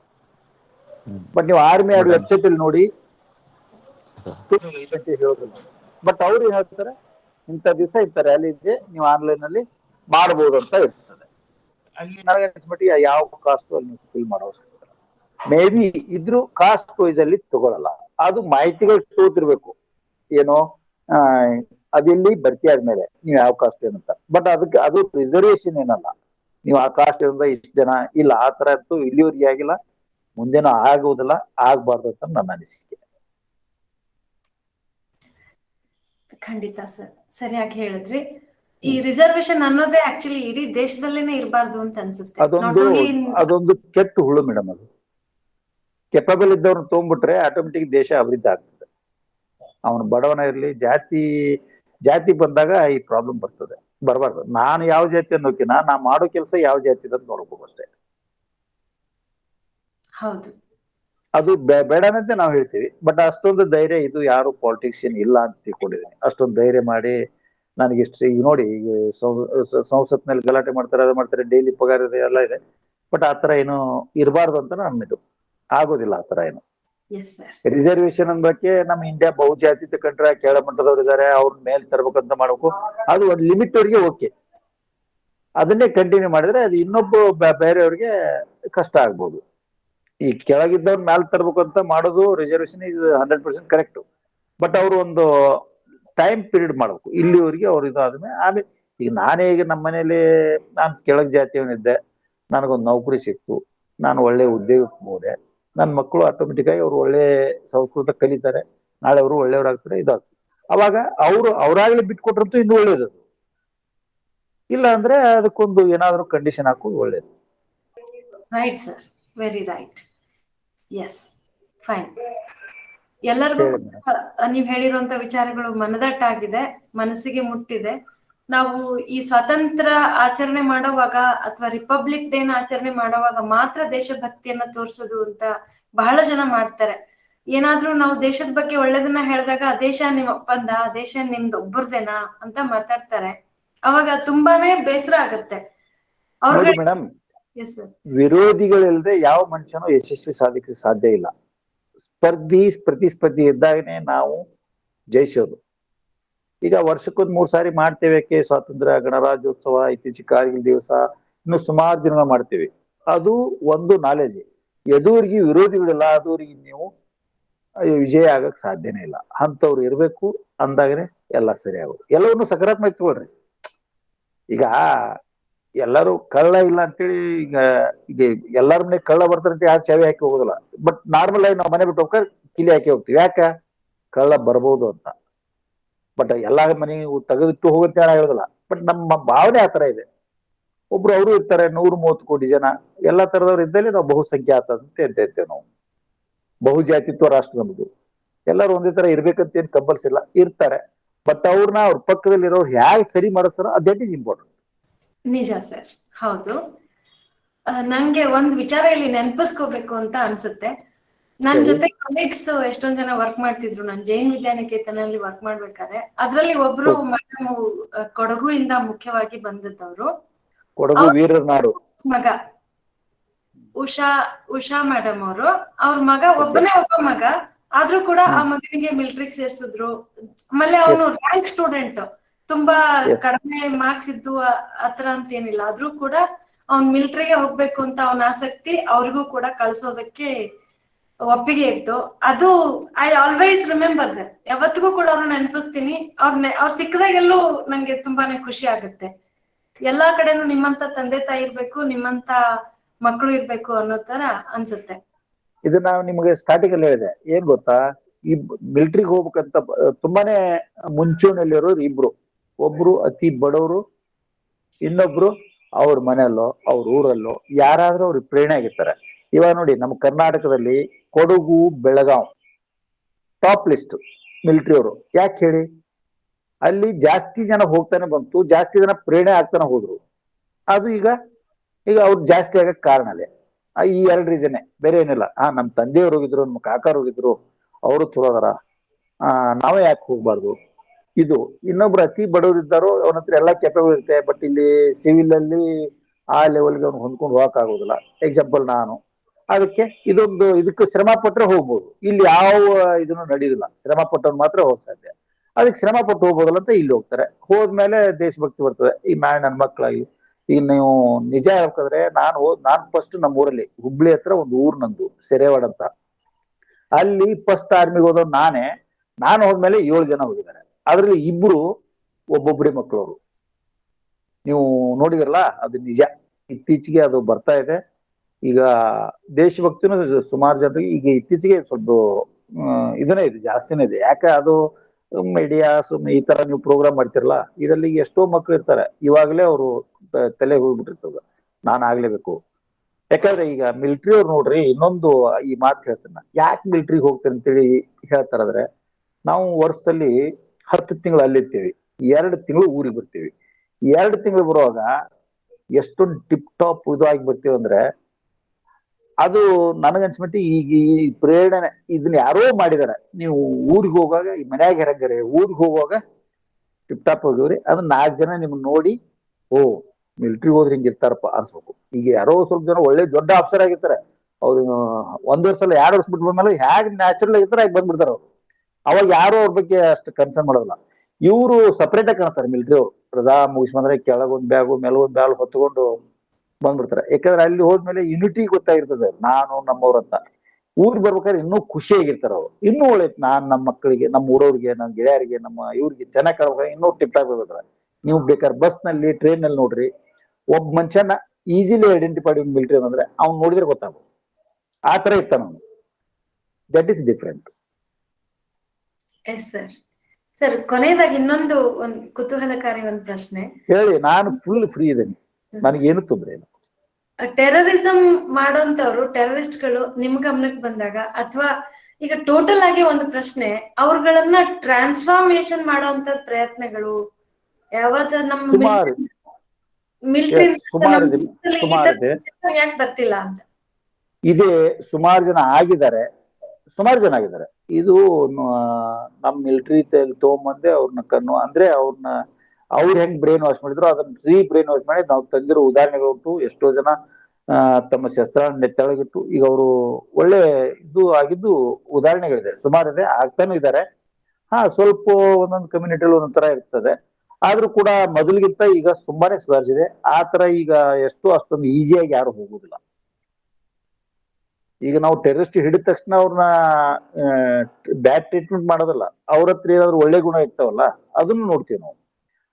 ಬೈ ಫೋರ್ಸ್ಲಿ ಯಾರೋ ಆಗಿರ್ತಾರೆ, ಬೈ ದುಡ್ಡು, ಅವ್ರ ಬಡತನ ಅದಕ್ಕೇನಾಗಿರ್ತಾರೆ ಅಂತವ್ರು ಬೈ ಫೋರ್ಸ್ಲಿ ಅವರು ಟೆರರಿಸ್ಟ್ಗೆ ಹೆಲ್ಪ್ ಮಾಡೋ ತರ ಬಂದಿರ್ತಾರೆ. ಬಟ್ ಅದನ್ನ ನಾವು ಕಂಡಾಗ ಅವ್ರನ್ನ ಕನ್ವರ್ಟ್ ಮಾಡಿರೋ ಉದಾಹರಣೆಗಳು ಉಂಟು. ಆದ್ರೆ ಅವ್ರಿಗೆ ಏನ್ ಈ ರೀತಿ ಟ್ರೈನಿಂಗ್ ಕೊಟ್ಟಿರ್ತಾರೆ, ಕೆಲವೊಂದ್ ಕಡೆ ಎಲ್ಲೊಂದ್ ಕಡೆ ಬ್ರೈನ್ ವಾಶ್ ಮಾಡ್ಬಿಟ್ಟು ಈ ಟೆರರಿಸ್ಟ್ ಫೀಲ್ಡ್ ತರ್ತಾರೆ. ಅದು ನಡೀದೇ ಇರೋ ಹಾಗೆ ಮಾಡೋಂತ ಏನಾದ್ರೂ ಸ್ಟ್ರಾಟಜಿಗಳಿದೆಯಾ? ಅದು ಜಗತ್ತು ಅದ್ರ ಬಗ್ಗೆ ವಿಚಾರಣೆ ಅವಾಗಿಂದನೂ ಮಾಡ್ತಾನೆ ಇದೆ, ಈಗೂ ಮಾಡ್ತಾನೆ ಇದೆ ಅದ್ರ ಬಗ್ಗೆ. ಈಗ ನಮ್ಮಲ್ಲಿ ಇಷ್ಟೊಂದು ಜಾತಿಗಳಿದ್ರು ಆ ಭಾವನೆ ಯಾರಿಗೂ ನಮ್ಮಲ್ಲಿ ಬಂದಿಲ್ಲ. ಬಟ್ ಜಗತ್ತಿನಲ್ಲಿ ಸುಮಾರು ಕಂಟ್ರಿಗಳೇ ಇದೆ, ನಾವೇ ಜಗತ್ತಿಗೆ ಆಗ್ಬೇಕು, ನಾವೇ ಇರ್ಬೇಕು ಅಂತ ಇದೆ, ಅದಕ್ಕೋಸ್ಕರನೇ ಇದೆಯಲ್ಲ. ಬಟ್ ಇಂಡಿಯಾದಲ್ಲಿ ತುಂಬಾ ಕಡಿಮೆ. ಅದು ಇಷ್ಟೊಂದು ಜಾತಿಗಳಿದ್ರು ಈ ಇಡೀ ಇಂಡಿಯಾ ನಮ್ ಜಾತಿದೆ ಆಗ್ಬೇಕು ಅನ್ನೋದು ಯಾರು ಆತರ ಇಂಡಿಯನ್ ಅಂತೂ ಯಾರು ಬಯಸಿಲ್ಲ ಇದುವರೆಗೆ. ಅಲ್ಲೋ ಒಬ್ರು ಇರ್ಬೇಕು, ಅದು ಅವ್ರ ಎಫೆಕ್ಟ್ನೆಸ್ ಅಷ್ಟೇ, ಅಲ್ಲಿರೋದು ಎಫೆಕ್ಟ್ ಆಗಿರ್ಬೇಕು. ಬಟ್ ಬಾಕಿ ಎಲ್ಲ ಕಂಟ್ರಿ ನೋಡಿದಾಗ India is the best. True sir, ya, very nice. Okay ಪುಟಿ, ನಿಂಗೆ ಅನ್ಮ್ಯೂಟ್ ಮಾಡಕ್ಕೆ ನಾನು ಟ್ರೈ ಮಾಡ್ಬೇಕು. ನಿನ್ ಪ್ರಶ್ನೆ ಏನಾರು ಇದ್ರೆ ಟೈಪ್ ಮಾಡ್ಲಿಕ್ಕೆ ಸಾಧ್ಯನಾ? ರವಿ ಕುಮಾರ್ ಅವ್ರ ಮಗಳು ತೀರ್ಥಾಶ್ರಮದವರು ಹ್ಯಾಂಡ್ಸ್ ರೈಸ್ ಮಾಡಿದ್ರಿ. ನಿಮ್ ಪ್ರಶ್ನೆ ಏನಾದ್ರು ಇದ್ರೆ ಹೇಳಿ ಅಮ್ಮ, ಹೇಳಿ ಮಕ್ಕಳೇ. ಆರ್ಮಿ ಸೇರ್ಬೇಕಂದ್ರೆ ಫಿಸಿಕಲ್ ಬಾಡಿ ಮಾತ್ರ ಇರ್ಬೇಕು ಅನ್ನೋದು. ಫಿಸಿಕಲ್ ಬಾಡಿ ಯಾವ ತರ ಫಿಟ್ನೆಸ್ ಸರಿಯಾಗಿ ಕೇಳಿಸ್ತಾ ಇಲ್ಲ. ಆರ್ಮಿಗೆ ಸೇರ್ಬೇಕು ಅಂದ್ರೆ ಫಿಸಿಕಲಿ ಫಿಟ್ ಆಗಿರ್ಬೇಕು ಅನ್ನೋದಾ ಪ್ರಶ್ನೆ? ಯಾವ ತರ ಇರ್ಬೇಕು, ಅದಕ್ಕೆ ಒಂದ್ ಸ್ವಲ್ಪ ಪ್ರಿಪರೇಷನ್ಸ್ ಹೇಗಿರ್ಬೇಕು ಅನ್ನೋದ್ರ ಬಗ್ಗೆ ಕೇಳ್ತಾರೆ ಅನ್ಸುತ್ತೆ. ಓಕೆ, ಸ್ವಲ್ಪ ಗಾಡ್ ಗಿಫ್ಟ್ ಇರ್ತವೆ. ಯಾರು ಚಿಕ್ಕ ವಯಸ್ಸಲ್ಲಿ ಕಷ್ಟಪಟ್ಟಿರ್ತಾರೆ ಅವ್ರು ಈಸಿಯಾಗಿ ಆರ್ಮಿ ಸೇರ್ಕೋಬಹುದು. ಸೇರ್ಕೋಬೇಕಂತ ಆಮೇಲೆ ಯೋಚನೆ ಮಾಡಿದವರು ಜಸ್ಟ್ ರೆಗ್ಯುಲರ್ ಏನ್ ಮಾಡ್ತೀರಿ ಅದನ್ನ ಎಕ್ಸ್ಟ್ರಾ ಏನು ಮಾಡಬೇಕಲ್ಲ. But physically important. ನೀವು ಟೆಸ್ಟ್ ಅಲ್ಲಿ ಏನೋ ಹೆಚ್ಚು ಕಮ್ಮಿ ಮಾಡ್ಬೋದು, ಬಟ್ ಫಿಸಿಕಲಿ ಕಾಂಪ್ರಮೈಸ್ ಮಾಡಕ್ಕಾಗಲ್ಲ. ನೀವು ಫಿಸಿಕಲಿ ಎಷ್ಟಿದಿರೋ ಅಷ್ಟು ಅದಕ್ಕಿಂತ ಹೆಚ್ಚಿಗೆ ಮಾರ್ಕ್ಸ್ ನೀವು ಫಿಸಿಕಲಿ ಸಿಗ್ತದೆ. ಈಗ ರನ್ನಿಂಗು ಎಲ್ಲರಿಗೆ 5 ನಿಮಿಷ 20 ಸೆಕೆಂಡ್ ಇದ್ರೆ ನೀವು 5 ನಿಮಿಷ 10 ಸೆಕೆಂಡ್ ಹೋದ್ರೆ ನಿಮ್ಗೆ ಅದ್ರಲ್ಲಿ ಜಾಸ್ತಿ ಮಾರ್ಕ್ಸ್ ಅವು. ನಿಮ್ ಕಡೆ ಅಟ್ಲೀಸ್ಟ್ ಓದಿನಲ್ಲಿ ಸ್ವಲ್ಪ ಹಿಂದಿದ್ರು ಫಿಸಿಕಲ್ ನೀವು ಕರೆಕ್ಟ್ ಆಗಿದ್ರೆ ಅವ್ರಿಗಿಂತ ಹೆಚ್ಚಿಗೆ ನೀವೇ ಸೆಲೆಕ್ಷನ್ ಆಗೋದು. ಅದಕ್ಕೆ ಏನ್ ಮಾಡ್ಬೇಕಪ್ಪ ಅಂದ್ರೆ ರೆಗ್ಯುಲರ್ ಬೆಳಿಗ್ಗೆ ಫಸ್ಟ್ 5 ಗಂಟೆಗೆ ಏಳು ಅಭ್ಯಾಸ ಮಾಡ್ಬೇಕು ನಾವು. ನಾನ್ ಮಾಡಿದ್ದೆ ನಾ ಹೇಳಿದೀನಿ, ಅದಕ್ಕೆ ನಾ ಹೇಳ್ತಾ ಇದ್ದೀನಿ. 5 ಗಂಟೆಗೆ ನಿಮ್ ಜೊತೆಗೆ ನಿಮಗ್ ಕ್ಲೋಸ್ ಆಗಿರೋ ಫ್ರೆಂಡ್ ಅನ್ನು ಕರ್ಕೋಬೇಕು. ಕರ್ಕೊಂಡು ಬೆಳಿಗ್ಗೆ ಒಂದ್ ದಿವಸ ವಾಕಿಂಗು, ಇನ್ನೊಂದ್ ದಿವಸ ವಾಕಿಂಗು, ಆಮೇಲೆ ರನ್ನಿಂಗು. ಸೆಲ್ಫ್ ಕಾನ್ಫಿಡೆಂಟ್ ಅಲ್ಲಿ ಅದು ಗ್ರೌಂಡೇ ಬೇಕಂತಿಲ್ಲ, ಏನಿಲ್ಲ, ಒಂದು ರೋಡ್ ಅಲ್ಲಿ ಹೋಗ್ಬೋದು. Running is important. Running, swimming ಅಲ್ಲಿ ಟೆಸ್ಟ್ ಇರೋದಿಲ್ಲ, ಬಟ್ ಸ್ವಿಮ್ಮಿಂಗ್ ಮಾಡೋದ್ರಿಂದ ನಿಮ್ಗೆ ಸಾಕತ್ತ ಅಪ್ನೆ ಬರ್ತದೆ, ತಾನೇ ಬರ್ತದೆ. ನೀವು ಬೆಳಿಗ್ಗೆ ಹಾಲೇ ಕುಡಿಬೇಕಂತಿಲ್ಲ, ರೊಟ್ಟಿ ಪಲ್ಯ ತಿಂದ್ರು ಮನುಷ್ಯನಿಗೆ ಶಕ್ತಿ ಬರ್ತದೆ. ಅದಕ್ಕೆ ಎಕ್ಸ್ಟ್ರಾ ಫೀಡಿಂಗ್ ನಿಮ್ಗೆ ಏನ್ ಬೇಕಲ್ಲ, ತಿನ್ನೋದನ್ನ ಲಿಮಿಟ್ ಆಗಿ, ಮಿತವಾಗಿ, ಹದವಾಗಿ ತಿನ್ಬೇಕು. ಬಟ್ ನಾವು ಶಾರೀರಿಕವಾಗಿ ಕರೆಕ್ಟ್ ಆಗಿ ಇರಬೇಕು. ಅದಕ್ಕೆ ಇರ್ಬೇಕಂದ್ರೆ ನಾವು ಬೆಳಿಗ್ಗೆ ರನ್ನಿಂಗ್ ಮಾಡೋದಾಗ್ಲಿ, ಆಮೇಲೆ ನೀವು ರನ್ನಿಂಗ್ ಮಾಡ್ತಾ ಮಾಡ್ತಾ ಯಾವಾಗ ಫಿಸಿಕಲ್ ಬಾಕಿ ಎಲ್ಲಾನು. ಈಗ ನೋಡಿ, ಒಬ್ಬ ಸ್ಪೋರ್ಟ್ಸ್ ಮನ್ ಎಲ್ಲಾ ಸ್ಪೋರ್ಟ್ಸ್ ಮನ್ ಅಲ್ಲಿ ಇರ್ತಾನೆ. ಯಾಕೆ ಹೇಳ್ರಿ? ಅವ್ನು ಫಿಸಿಕಲಿ ಕರೆಕ್ಟ್ ಇರ್ತಾನೆ, ಯಾವ ಸ್ಪೋರ್ಟ್ಸ್ ಅಲ್ಲ ಏಕ್ದಮ್ ಹೊಂದ್ಕೋತಾನೆ. ಈಗ ವಾಲಿಬಾಲ್ ಬಾಸ್ಕೆಟ್ ಬಾಲ್ ಹಾಕಿದ್ರೆ ಸ್ವಲ್ಪ ದಿನದಲ್ಲಿ ನಾವು ಟಚ್ ಆಗ್ತಾನೆ, ಬಟ್ ಹೊಸದಾಗಿ ಯಾರಾದ್ರು ಬಾಸ್ಕೆಟ್ ಬಾಲ್ ಹಾಕಿದ್ರೆ ಅಷ್ಟು ಈಸಿ ಅಲ್ಲ. ಅದಕ್ಕೆ ನಾವು ಫಿಸಿಕಲ್ ಈಸ್ ಇಂಪಾರ್ಟೆಂಟ್. ಅದಿತ್ತು ಅಂದ್ರೆ ಎಕ್ಸಾಮು ಒಂದ್ 2 ತಿಂಗಳ ಮೊದಲು ನೀವು ಸ್ಟಡಿ ಮಾಡಿದ್ರೆ ಸಾಕು, ಆಟೋಮೆಟಿಕಲಿ ಮಾಡ್ಕೋಬಹುದು. ಬಟ್ 2 ತಿಂಗಳ ಮೊದಲು ನಿಮ್ ಫಿಸಿಕಲ್ ಮಾತ್ರ ನೀವು ಸ್ಟಡಿ ಮಾಡ್ಕೋಬೇಕಾಗೋಲ್ಲ. ಅದಕ್ಕೆ ಫಿಸಿಕಲ್ ರೆಗ್ಯುಲರ್ ಆಗಿರುತ್ತೆ. ಫೈನ್. ಹೇಳಿ ಸರ್. ಈ ಮಗು ರವಿಕುಮಾರ್ ಅವ್ರ ಮಗಳು ಸರ್ ಯಾರೊಬ್ರು ರೈಸ್ ಮಾಡಿದಾರೆ, ಕೇಳಿ. ಹೇಳಿ ಸರ್, ಹೇಳಿ. ಹೇಳಿ ಸರ್. ನಮಸ್ಕಾರ ಸರ್. ನಮಸ್ಕಾರ. ಇದು NDA ನಮಸ್ಕಾರ, ಹೇಳಿ sir. National defence academy sir. ಏನದು? NDA, that is I called SSB, staff selection board. Direct PUC second year ಮುಗಿದ ಮೇಲೆ ಒಂದು ಎಕ್ಸಾಮ್ ಬರ್ತದೆ ಸರ್. ವರ್ಷಕ್ಕೆ 2 ಸಾರಿ ಇರ್ತದೆ ಎಕ್ಸಾಮು, ಕಾಲ್ ಫಾರ್ಮ್ ಮಾಡ್ತಾರೆ. ಆ ಎಕ್ಸಾಮ್ ನೀವು ಪಾಸ್ ಆದ್ಮೇಲೆ ಸ್ಟಾಫ್ ಸೆಲೆಕ್ಷನ್ ಬೋರ್ಡ್ ಇಂಟರ್ವ್ಯೂ ಹೋಗ್ತೀರಿ. ಅದು ಟಫ್ ಇದೆ, ಬಟ್ ರಿಯಾಲಿಟಿ ಇದ್ದವ್ರು ಅದ್ರಲ್ಲಿ ಹೋಗ್ಬೋದು. ಟ್ರೂತ್ ಅಂದ್ರೆ ನಾವು ಏನೇ ಹೇಳ್ಕೊಂಡು ನಾವು ಇಂಟರ್ವ್ಯೂ ಆಗಿ ರೆಡಿ ಆಗಿದ್ರು ಆಗಲ್ಲ. ಬಟ್ ಅಲ್ಲಿ ಅವರು ಇಂಟರ್ವ್ಯೂ ಮಾಡೋದು ನಿಮ್ಮಲ್ಲಿ ಇರುವ ಒಳ್ಳೆ ಗುಣಗಳೇನು, ನೀವು ಹೇಳೋದೆಲ್ಲ ಸತ್ಯನ, ನೀವು ನಿಜವಾಗಿ ನೀವು ಅರ್ಹರ, ಇದಕ್ಕೆಲ್ಲ ಟೆಸ್ಟ್. ಅಂದ್ರೆ ಓರಲಿ ನಿಮ್ಮನ್ನು ಸಹ ಈಗ ಬಿಗ್ ಬಾಸ್ ಏನೋ ನೋಡ್ತಿರಲ್ಲ, ಅದ್ರಲ್ಲಿ ನೋಡ್ತಾರಲ್ಲ, ಫಸ್ಟ್ ನನಗೆ ಅವಾರ್ಡ್ ಈ ತರ ಅಲ್ಲಿ ನ್ಯಾಚುರಲಿಟಿ ನೋಡ್ತಾರೆ ನಿಮ್ದು. SSB ನೀವು ಪಾಸ್ ಆದ್ರೆ ಆಮೇಲೆ ಅಲ್ಲಿ ಹೋಗ್ತಲ್ಲ, ಅದು important. Interview is important. SSB test pass ಆಗ್ಬೋದು, ಇರ್ಬೋದು. ಅದನ್ನ ಮಾಡಿದ್ರೆ ಡೈರೆಕ್ಟ್ ಆಫೀಸರ್, ಅದೇ ಹೇಳಿದ್ನಲ್ಲ, lieutenant, second lieutenant, captain, major, ಈ ತರ ರ್ಯಾಂಕ್ ಅಲ್ಲಿ ಅವ್ರು ಹೋಗ್ಬೋದು. ಅದು SSB ಇಂಡಿಯನ್ ಮಿಲಿಟರಿ ಅಕಾಡೆಮಿ. ಅದು ನಮ್ಮ ದೇಶದಲ್ಲಿ ಡೆಹ್ರಾಡೂನ್ ಅಲ್ಲಿ ಇದೆ, ಚೆನ್ನೈಲಿದೆ, ಈ ತರ ಅಲ್ಲೆಲ್ಲಿ ಅಕಾಡೆಮಿ ಇದೆ, ಅಲ್ಲಿ ಹೋಗ್ಬೋದು. ಇದು ಮಡ್ರಾಸ್ ಇಂಜಿನಿಯರಿಂಗ್ ಗ್ರೂಪ್ ಅಂತಲ್ಲ, ಏನದು MEG ಇವ್ರದೆಲ್ಲ? I am proud of that. ನಾನು MEG ಗೆ ಸೇರಿದವನೇ. ಮದ್ರಾಸ್ ಇಂಜಿನಿಯರಿಂಗ್ ಗ್ರೂಪ್ ಅಂದ್ರೆ ಅವಾಗಿನ ಕಾಲದಲ್ಲಿ ಒಂದೊಂದು ಪ್ರಾಂತಕ್ಕೂ ಒಂದೊಂದು ಹೆಸರಿಟ್ಟಿದ್ರು. Madras engineering group, Bombay engineering group, Bengal engineering group ಅಂತ. ಅಂದ್ರೆ ಆ ಏರಿಯಾಗೆ ಸಂಬಂಧಪಟ್ಟವ್ರನ್ನ ಅಲ್ಲಿ ಟ್ರೈನಿಂಗ್ ಕೊಟ್ಟು ಕಳ್ಸೋದು. ಈಗ ಬೆಂಗಾಲ್ಗೆ ಸಂಬಂಧಪಟ್ಟವ್ರು ಆ ಏರಿಯಾಗ ಒಂದು ಕಂಟ್ರಿಲಿ 3 ಭಾಗ ಮಾಡಿದ್ರು. 3 ಭಾಗ ಮಾಡಿ ಈ ತರ ಬೇರೆ ಬೇರೆ ಕೋರ್ಗಳಿವೆ. ಅವ್ರವ್ರಿಗೊಂದು ಟಾಸ್ಕ್ ಇದೆ, ಈ ವಾರದಲ್ಲಾಗ್ಲಿ ಎಲ್ಲೇ ಆಗ್ಲಿ ಆ ಟಾಸ್ಕ್ ಮಾತ್ರ ಆ ಟ್ರೈನಿಂಗ್ ಕಲಿಸ್ಕೊಡ್ತಾರೆ. ಈ ಮಡ್ರಾಸ್ ಇಂಜಿನಿಯರಿಂಗ್ ಗ್ರೂಪ್, ನಾನು ಮಡ್ರಾಸ್ ಇಂಜಿನಿಯರಿಂಗ್ ಗ್ರೂಪ್ ಸೇರಿದಾನೆ, ಬೆಂಗಳೂರಲ್ಲೇ ಟ್ರೈನಿಂಗ್ ಮಾಡಿದ್ದು. ನಮ್ಗೇನಪ್ಪಾ ಅಂದ್ರೆ obstacles, rise obstacle and demolition obstacle in war period, ಆ ಟ್ರೈನಿಂಗ್ ಅನ್ನ ನಮ್ಮಲ್ಲಿ ಕೊಡ್ತಾರೆ. ಅಬ್ಸ್ಟಿಕಲ್ಸ್ ಅಂದ್ರೆ ಬಾಂಬು, ಮೈನ್ಸ್ ಇಡೋದಾಗ್ಲಿ, ಅಥವಾ ಕೆರೆ ಕಟ್ಟೆಗಳನ್ನ ಒಡೆದು ಹಾಕೋದಾಗ್ಲಿ, ಅಥವಾ ಬ್ರಿಡ್ಜ್ ಹಾಕೋದಾಗ್ಲಿ, ಆ ತರ ಎಲ್ಲ ಬರ್ತದೆ. ಈಗ EME, electrical mechanical engineering, army ಬೇಕಾಗೋ ಟೆಕ್ನಿಕಲ್ ಐಟಮ್ಸ್ ನ ರಿಪೇರಿ ಮಾಡೋದಾಗ್ಲಿ, ಮ್ಯಾನುಫ್ಯಾಕ್ಚರ್ ಮಾಡೋದಾಗ್ಲಿ ಅವ್ರು ಮಾಡ್ತಾರೆ. AMC, ಆರ್ಮಿ ಮೆಡಿಕಲ್ ಕೋರ್, ಅವ್ರದ್ದು ಏನಪ್ಪಾ ಅಂದ್ರೆ ಡಾಕ್ಟರ್ ಕೆಲಸ. ಓನ್ಲಿ ಯುದ್ಧದಲ್ಲಿ ಆಗ್ಲಿ ಎಲ್ಲ ಆಗ್ಲಿ ಡಾಕ್ಟರ್ ಕೆಲಸನೇ ಮಾಡೋದು. ಈ ಯಾರಿಗೆ ಒಬ್ಬ ಸೋಲ್ಜರ್ ಏನಾಯ್ತು ಇಮಿಡಿಯೇಟ್ ಟ್ರೀಟ್ಮೆಂಟ್ ಕೊಡೋದಾಗ್ಲಿ, ರೆಗ್ಯುಲರ್ ಟ್ರೀಟ್ಮೆಂಟ್ ಕೊಡೋದಾಗ್ಲಿ, ಆ ತರ. ASC, army supply course. Army supply course ಅಂದ್ರೆ ನಿಮ್ಗೆ ಏನ್ ಬೇಕೋ ಅದನ್ನ ಪೂರೈಸೋದು ಅವ್ರ ಕೆಲಸ. ಫೈನಲಿ ವಾರ್ ಬಂದ್ರೆ ವಾರ್ ಎಲ್ಲರೂ ಮಾಡ್ಲೇಬೇಕು. ಇದು ಈ ತರ ತುಂಬಾ ಕೋರ್, ಅದಕ್ಕೆ ಕೋರ್ಗಳಂತಾರೆ, ಬೇರೆ ಬೇರೆ ಕೋರ್, ಇನ್ಫೆಂಟ್ರಿ ಬಟಾಲಿಯನ್, ಟೆಕ್ನಿಕಲ್, ಈ ತರ ಎಲ್ಲ ಇದೆ. ಇನ್ನೊಂದು ಏನದು ವೈಯಕ್ತಿಕ ಅನಿಸ್ಬೋದೇನೋ ಪ್ರಶ್ನೆ, ಹೇಳಿ. ಅನ್ಕೋಬೇಡಿ. ಈಗ ಸೈನಿಕರಿಗೆ ಇನ್ ಜನರಲ್ ಕೇಳೋದಾದ್ರೆ, ಸೈನಿಕರಿಗೆ ಸಿಗ್ತಿರೋ ರೆಮ್ಯುನರೇಷನ್ ಬಗ್ಗೆ ಏನಿದೆ ನಿಮ್ಮ ಅಭಿಪ್ರಾಯ? ರೆಮ್ಯುನರೇಷನ್ ಅವ್ರ ಜೀವನಕ್ಕೆ ಸಾಕಾಗೋಷ್ಟು ಇದೆಯಾ? ಇತ್ತೀಚೆಗೆ ಇದೆ ಅಂತ ಅನಿಸ್ತದೆ ನನಗೆ. ಇತ್ತೀಚೆಗೆ ಅಂದ್ರೆ ಇವಾಗ ಒಂದ್ ಸ್ವಲ್ಪ 7th ಪೇ ಕಮಿಷನ್ ಅದೆಲ್ಲ ಆಯ್ತಲ್ಲ, ಆ ಹಣದ ಬಗ್ಗೆ ತಾನೇ ನೀವು ಗೌರವ ಬಗ್ಗೆ ಹೇಳ್ತೀರಾ ಅಲ್ಲ ದುಡ್ಡಿನ ಬಗ್ಗೆ ಹೇಳ್ತೀರಾ?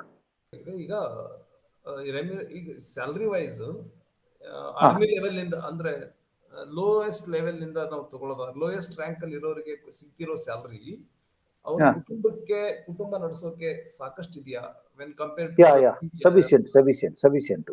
ಇವಾಗ ನೋಡಿದ್ರೆ ನಾನು ಎಂಟ್ರಿ ಆಗ್ಬೇಕಾದ್ರೆ 220 ರೂಪಾಯಿ ಇತ್ತು ನನ್ನ ಸ್ಯಾಲ್ರಿ, 220 rupees. ಅವಾಗ ಖುಷಿಯಾಗಿದ್ವಿ, ಇಲ್ಲ ಅಂತಲ್ಲ. ಬಟ್ ಇವಾಗ ನಾನ್ ಬರ್ಬೇಕಾದ್ರೆ ನೇರ್ ಅಬೌಟ್ 70,000 ಇತ್ತು. ಮತ್ತೆ ಇವಾಗ ಖುಷಿ ಆಗದಂಗಿತ್ತ ನಾನು ಇದೆ, ನನಗನ್ಸ್ಮಟ್ಟಿಗೆ ಸ್ಯಾಟಿಸ್ಫೈಡ್. ಇನ್ನೊಂದು ಕೊನೆ ಪ್ರಶ್ನೆ, ಈಗ ಪೋಸ್ಟ್ ರಿಟೈರ್ಮೆಂಟ್ ಆರ್ಮಿಯಿಂದ ರಿಟೈರ್ ಆಗಿ ಬಂದ್ಮೇಲೆ ಸಿಗ್ತಿರೋ ಬೆನಿಫಿಟ್ಗಳ ಬಗ್ಗೆ ಹೇಳಿದ್ರೆ ಅದೊಂಚೂರು ಏನಾದ್ರು ಜನಕ್ಕೆ ನೋಡ್ತಿರೋರಿಗೆ ಇನ್ಸ್ಪೈರಿಂಗ್ ಆಗ್ಬೋದು ಅಂತ. ಇದು ನನ್ನ ಜೀವನದಲ್ಲಿ ನಡೆದದೇ 2 ಘಟನೆ ಇದೆ ಇದ್ರ ಬಗ್ಗೆ. ಆಕ್ಚುಲಿ ನಾವು ಆರ್ಮಿ ಬಿಟ್ಟು ಬರ್ಬೇಕಾದ್ರೆ ನಮಗೊಂದು ಸ್ಕೀಮ್ ಇದೆ. ಹೊರಗಡೆ ಇವನ್ಗೆ ಬೇರೆಯವ್ರ ಕೆಲಸ ಕೊಡ್ತಾರೋ ಇಲ್ಲೋ, ಇವನ್ ಅದ್ರಲ್ಲಿ ಹೋಗಕ್ ಆಗ್ತದೆ ಇಲ್ಲೋ, ಅದಕ್ಕಂತ ತಿಳ್ಕೊಂಡು ಫಸ್ಟೇ ಅವ್ರು ಹೇಳ್ತಾರೆ, ನಿನ್ಗೆ ಯಾವ್ದಾದ್ರು ಇಂಟ್ರೆಸ್ಟ್ ಇದ್ರೆ ಹೇಳಪ್ಪ, ಅದ್ರಲ್ಲಿ ನಿನಗೆ ಟ್ರೈನಿಂಗ್ ನಾವು ಫ್ರೀ ಟ್ರೈನಿಂಗ್ ಕೊಡಿಸ್ತೀವಿ, ಕೊಡ್ತಾನೆ ಇದ್ದಾರೆ. ರೀಸೆಟ್ಲ್ಮೆಂಟು, ರೀಎಂಪ್ಲಾಯ್ಮೆಂಟು, ರಿಯಾಬ್ಸ್ಮೆಂಟ್ ಅಂತ ಹೇಳ್ತಾರೆ. ಅದಕ್ಕೆ ಮೊದಲು ಈಗ ನಾನು ಕೇಳ್ಕೊಂಡಿದ್ದು, ಆಯ್ತು ನನಗೆ ಅದು ಆರ್ಮಿ ಖರ್ಚೆ, ನಮ್ದೇನ್ ಖರ್ಚಿರಲ್ಲ. ಈಗ ಸಿವಿಲ್ ಇನ್ಸ್ಟಿಟ್ಯೂಟ್ ನಾನು ಕೇಳ್ಕೊಂಡೆ, 6 ತಿಂಗಳು ನನಗೆ ಅವಕಾಶ ಕೊಟ್ರು, ಸರ್ವಿಸ್ ಅಲ್ಲಿ ಸ್ಯಾಲ್ರಿ ಕೊಟ್ರು, ಎಲ್ಲ ಕೊಟ್ರು, ಫೀಸ್ ಕೊಟ್ರು. ಅಲೈನ್ಸ್ ಯೂನಿವರ್ಸಿಟಿ ಅಂತ ಬೆಂಗಳೂರಲ್ಲಿದೆ. ಆ ಯೂನಿವರ್ಸಿಟಿ 6 ತಿಂಗಳು ಒಂದು ಸ್ವಂತ ನೌಕರಿ ಕೊಡದೇ ಇದ್ದಾಗ ನೀ ಏನ್ ಮಾಡ್ಬೇಕು, ಪುನರ್ಜೀವನ ಹೆಂಗ್ ಮಾಡ್ಬೇಕು, ಇಲ್ಲಿ ಕೊಡೋ ಪೆನ್ಷನ್ ಸಾಲದೆ ಹೋದ್ರೆ ನೀ ಸ್ವಂತ ಏನಾದ್ರು ಮಾಡ್ಬೇಕು ಅಂತ ವಿವಿಧ ಹುದ್ದೆಗಳಲ್ಲಿ ವಿವಿಧ ಸಂಸ್ಥೆಗಳಿಂದ ಟ್ರೈನಿಂಗ್ ಕೊಡ್ತಾರೆ. ಹೊರಗಡೆ ಬಂದ್ಮೇಲೆ ಅವ್ನು ಎಲ್ಲೂ ಏನೂ ಆಗ್ಲಿಲ್ಲ ಅಂದ್ರೆ ಅದನ್ನ ಮಾಡ್ಕೊಂಡು ಜೀವಿಸಬಹುದು. ಫಸ್ಟ್. ಸೆಕೆಂಡ್, ಇವಾಗ ಎಲ್ಲಾ ಸರ್ಕಾರಿ ನೌಕರಲ್ಲಿ 10% ಕೋಟಾ ಇಟ್ಟಿದ್ದಾರೆ ಆರ್ಮಿಯವ್ರಿಗೆ ಅಂತ. ಈಗ ಸ್ವಲ್ಪ ಅವರು ಪ್ರಯತ್ನ ಮಾಡಿದ್ರು ಸಿಗ್ತಾನೂ ಇದೆ. ನಾನು ಈಗ ಆರ್ಮಿ ಕೋಟಾದಲ್ಲೇ ಆಗಿರೋದು. ಸ್ವಲ್ಪ ಶ್ರಮ ಪಡ್ಬೇಕು, ಯಾವ್ದಕ್ಕಾದ್ರೂ ಶ್ರಮ ಕುಚ್ ಖಾನ ಐತಿ ಕುಚ್ ಖೋನಾ ಪಡೆಗ ಅಂತೇಳಿ ನೀವು ಶ್ರಮ ಪಟ್ರೆ ಸಾಧ್ಯ ಇದೆ. True sir. Thank you very much for all your patience. ನಿಮ್ಮ ಪೇಷನ್ಸ್ ಇಂದ ಎಲ್ಲರಿಗೂ ಎಲ್ಲಾ ರೀತಿಯ ಪ್ರಶ್ನೆಗಳಿಗೂ ಕೂಡ ಉತ್ತರ ಕೊಡ್ತಾ ಹೆಚ್ಚಿನ ಮಾಹಿತಿಯನ್ನ ಕೊಡ್ತಾ ಇರೋದ್ರಿಂದ ಥ್ಯಾಂಕ್ ಯು ಸರ್. ಕೊನೆಯದಾಗಿ ನಮ್ಮ ಸುರಭಿ ತೀರ್ಥ ಆಶ್ರಮದಿಂದ ಅನನ್ಯ ಒಂದೆರಡು ವೋಟ್ ಆಫ್ ಥ್ಯಾಂಕ್ಸ್ ಕೊಡಮ್ಮ. My name is Meghna, staying in Surabhi Prasanna Jyoti. We had a wonderful session. Our speaker is Chandrasekhar sir. He said his life story, like how he felt like joining army. It was very wonderful and it was very informative session. Thank you, Mangala ma'am. I thank you bottom of my heart. Thank you so much ma'am. Thank you, and all my volunteers, thank you. Thank you once again sir. Sir, ನೀವು ಅಷ್ಟು ಬಿಸಿ ಇದ್ರು ಕೂಡ ಒಂದು time ಮಾಡ್ಕೊಂಡು ಸುರಭಿ ಮಕ್ಕಳಿಗೋಸ್ಕರ ಬಂದಿದ್ದೀರಾ. ನಿಜವಾಗ್ಲೂ ಖುಷಿ ಆಯ್ತು. ನೀವು ಆ ಯೂನಿಫಾರ್ಮ್ ಡ್ರೆಸ್ ಹಾಕೊಂಡಿದ್ದು ಕೇಳಿ ಇನ್ನೂ ನಮ್ಗೆ ಗೌರವ ಹೆಚ್ಚಿಗೆ ಆಯ್ತು. ನಮ್ಮ ಮಕ್ಕಳಿಗೂ ಕೂಡ ಈ ರೀತಿಯ ಗೌರವ ಬರುತ್ತೆ. ನಮ್ಮಲ್ಲಿ ಕೂಡ ಸುಮಾರು ಮಕ್ಕಳು ಮಿಲಿಟರಿಗೆ ಹೋಗ್ತೀನಿ, ನಾನು ಪೈಲಟ್ ಆಗ್ತೀನಿ ಅಂತೆಲ್ಲ ಹೇಳ್ತಾರೆ. ಸುರಭಿ ತೀರ್ಥಾಶ್ರಮದಲ್ಲೂ ಇದ್ದಾರೆ. ಹಾಗಾಗಿ ನಾನು ವೋಟ್ ಆಫ್ ಥ್ಯಾಂಕ್ಸ್ ಹೇಳ್ತೀನಿ ಅಂತ ಮಗು ಒಪ್ಕೊಂಡಿದ್ದು. ಮೇ ಬಿ ನೆಟ್ವರ್ಕ್ ಇಶ್ಯೂ ಇಂದ ಜಾಯ್ನ್ ಆಗಕ್ಕಾಗಿಲ್ಲ ಅನ್ಸುತ್ತೆ. Okay, maybe no problem madam. ನಾನು ಬೆಂಗಳೂರಿಗೆ ಯಾವಾಗ ಅವಕಾಶ ಇರ್ತದೆ, ಸಾಧ್ಯವಾದ್ರೆ ನಿಮ್ಮ ಆಶ್ರಮಕ್ಕೆ, ಯಾಕಂದ್ರೆ ಒಂದ್ ಮನೆಗೆ ಹೋದ್ರೆ ಒಂದ್ ಮಗು ಸಿಗುತ್ತೆ, ಒಂದ್ ಆಶ್ರಮಕ್ಕೆ ಹೋದ್ರೆ 100 ಮಕ್ಕಳು ಸಿಗ್ತಾರೆ. ಅದಕ್ಕೆ ಸಾಧ್ಯ ಆದ್ರೆ ನಿಮ್ಮ ಆಶ್ರಮಕ್ಕೆ ಬರ್ತೀನಿ. ಸಾಧ್ಯ ಆದಷ್ಟು ನನ್ನ ಮಕ್ಕಳ ಜೊತೆಗೆ ಬರ್ಕೋತೀನಿ. ಟೈಮ್ ಸಿಕ್ಕರೆ ನೀವು ಒಂದು ಅಡ್ರೆಸ್ ಕಳಿಸ್ಕೊಟ್ರಿ, ನಾನು ಬರ್ತೀನಿ. ಯಾವಾಗಾದ್ರೂ ಬೆಂಗಳೂರಿಗೆ ನನಗೆ ಅವಕಾಶ ಸಿಕ್ಕರೆ ಖಂಡಿತವಾಗಿ ತಮ್ಮಲ್ಲಿ ಬಂದು ಹೋಗ್ತೀನಿ. ನಿಮ್ ಸ್ಟಾರ್ಟ್ ಆದ್ಮೇಲೆ, ಲಾಕ್ಡೌನ್ ಎಲ್ಲ ಮುಗಿದ್ಮೇಲೆ. Yes sir. ನಾವು ಯೂಶಲಿ ಸಮ್ಮರ್ ಟೈಮ್ ನಲ್ಲಿ 15 days ರೆಸಿಡೆನ್ಷಿಯಲ್ ಕ್ಯಾಂಪ್ ಮಾಡ್ತೀವಿ. ಆ ಟೈಮ್ ನಲ್ಲಿ ಬೇರೆ ಬೇರೆ ತರದ ರಿಸೋರ್ಸ್ ಪರ್ಸನ್ ಗಳನ್ನ ಕರೆಯೋ ಪ್ರಯತ್ನ ಮಾಡಿರ್ತೀವಿ. ಆ ಟೈಮ್ ನಲ್ಲಿ ಸಾಧ್ಯವಾದ್ರೆ ನಿಮ್ಮನ್ನ ಕರಿತೀವಿ ಸರ್. ಮಾಡಿ, ಖಂಡಿತ ಒಂದ್ ದಿವಸ ರಜೆ ಖಂಡಿತ ಒಂದ್ ದಿವಸ ರಜೆ ಹಾಕೊಂಡ್ರೆ ನಾನು ಬರ್ತೀನಿ. ನನಗೆ ಸಾಧ್ಯ ಆದಷ್ಟು ನಮ್ಮನ್ನ ಹಂಚ್ಕೋತೀನಿ. ಖಂಡಿತ sir. Thank you very much. Yeah. Okay. Thank you, everyone. It ain't my fault.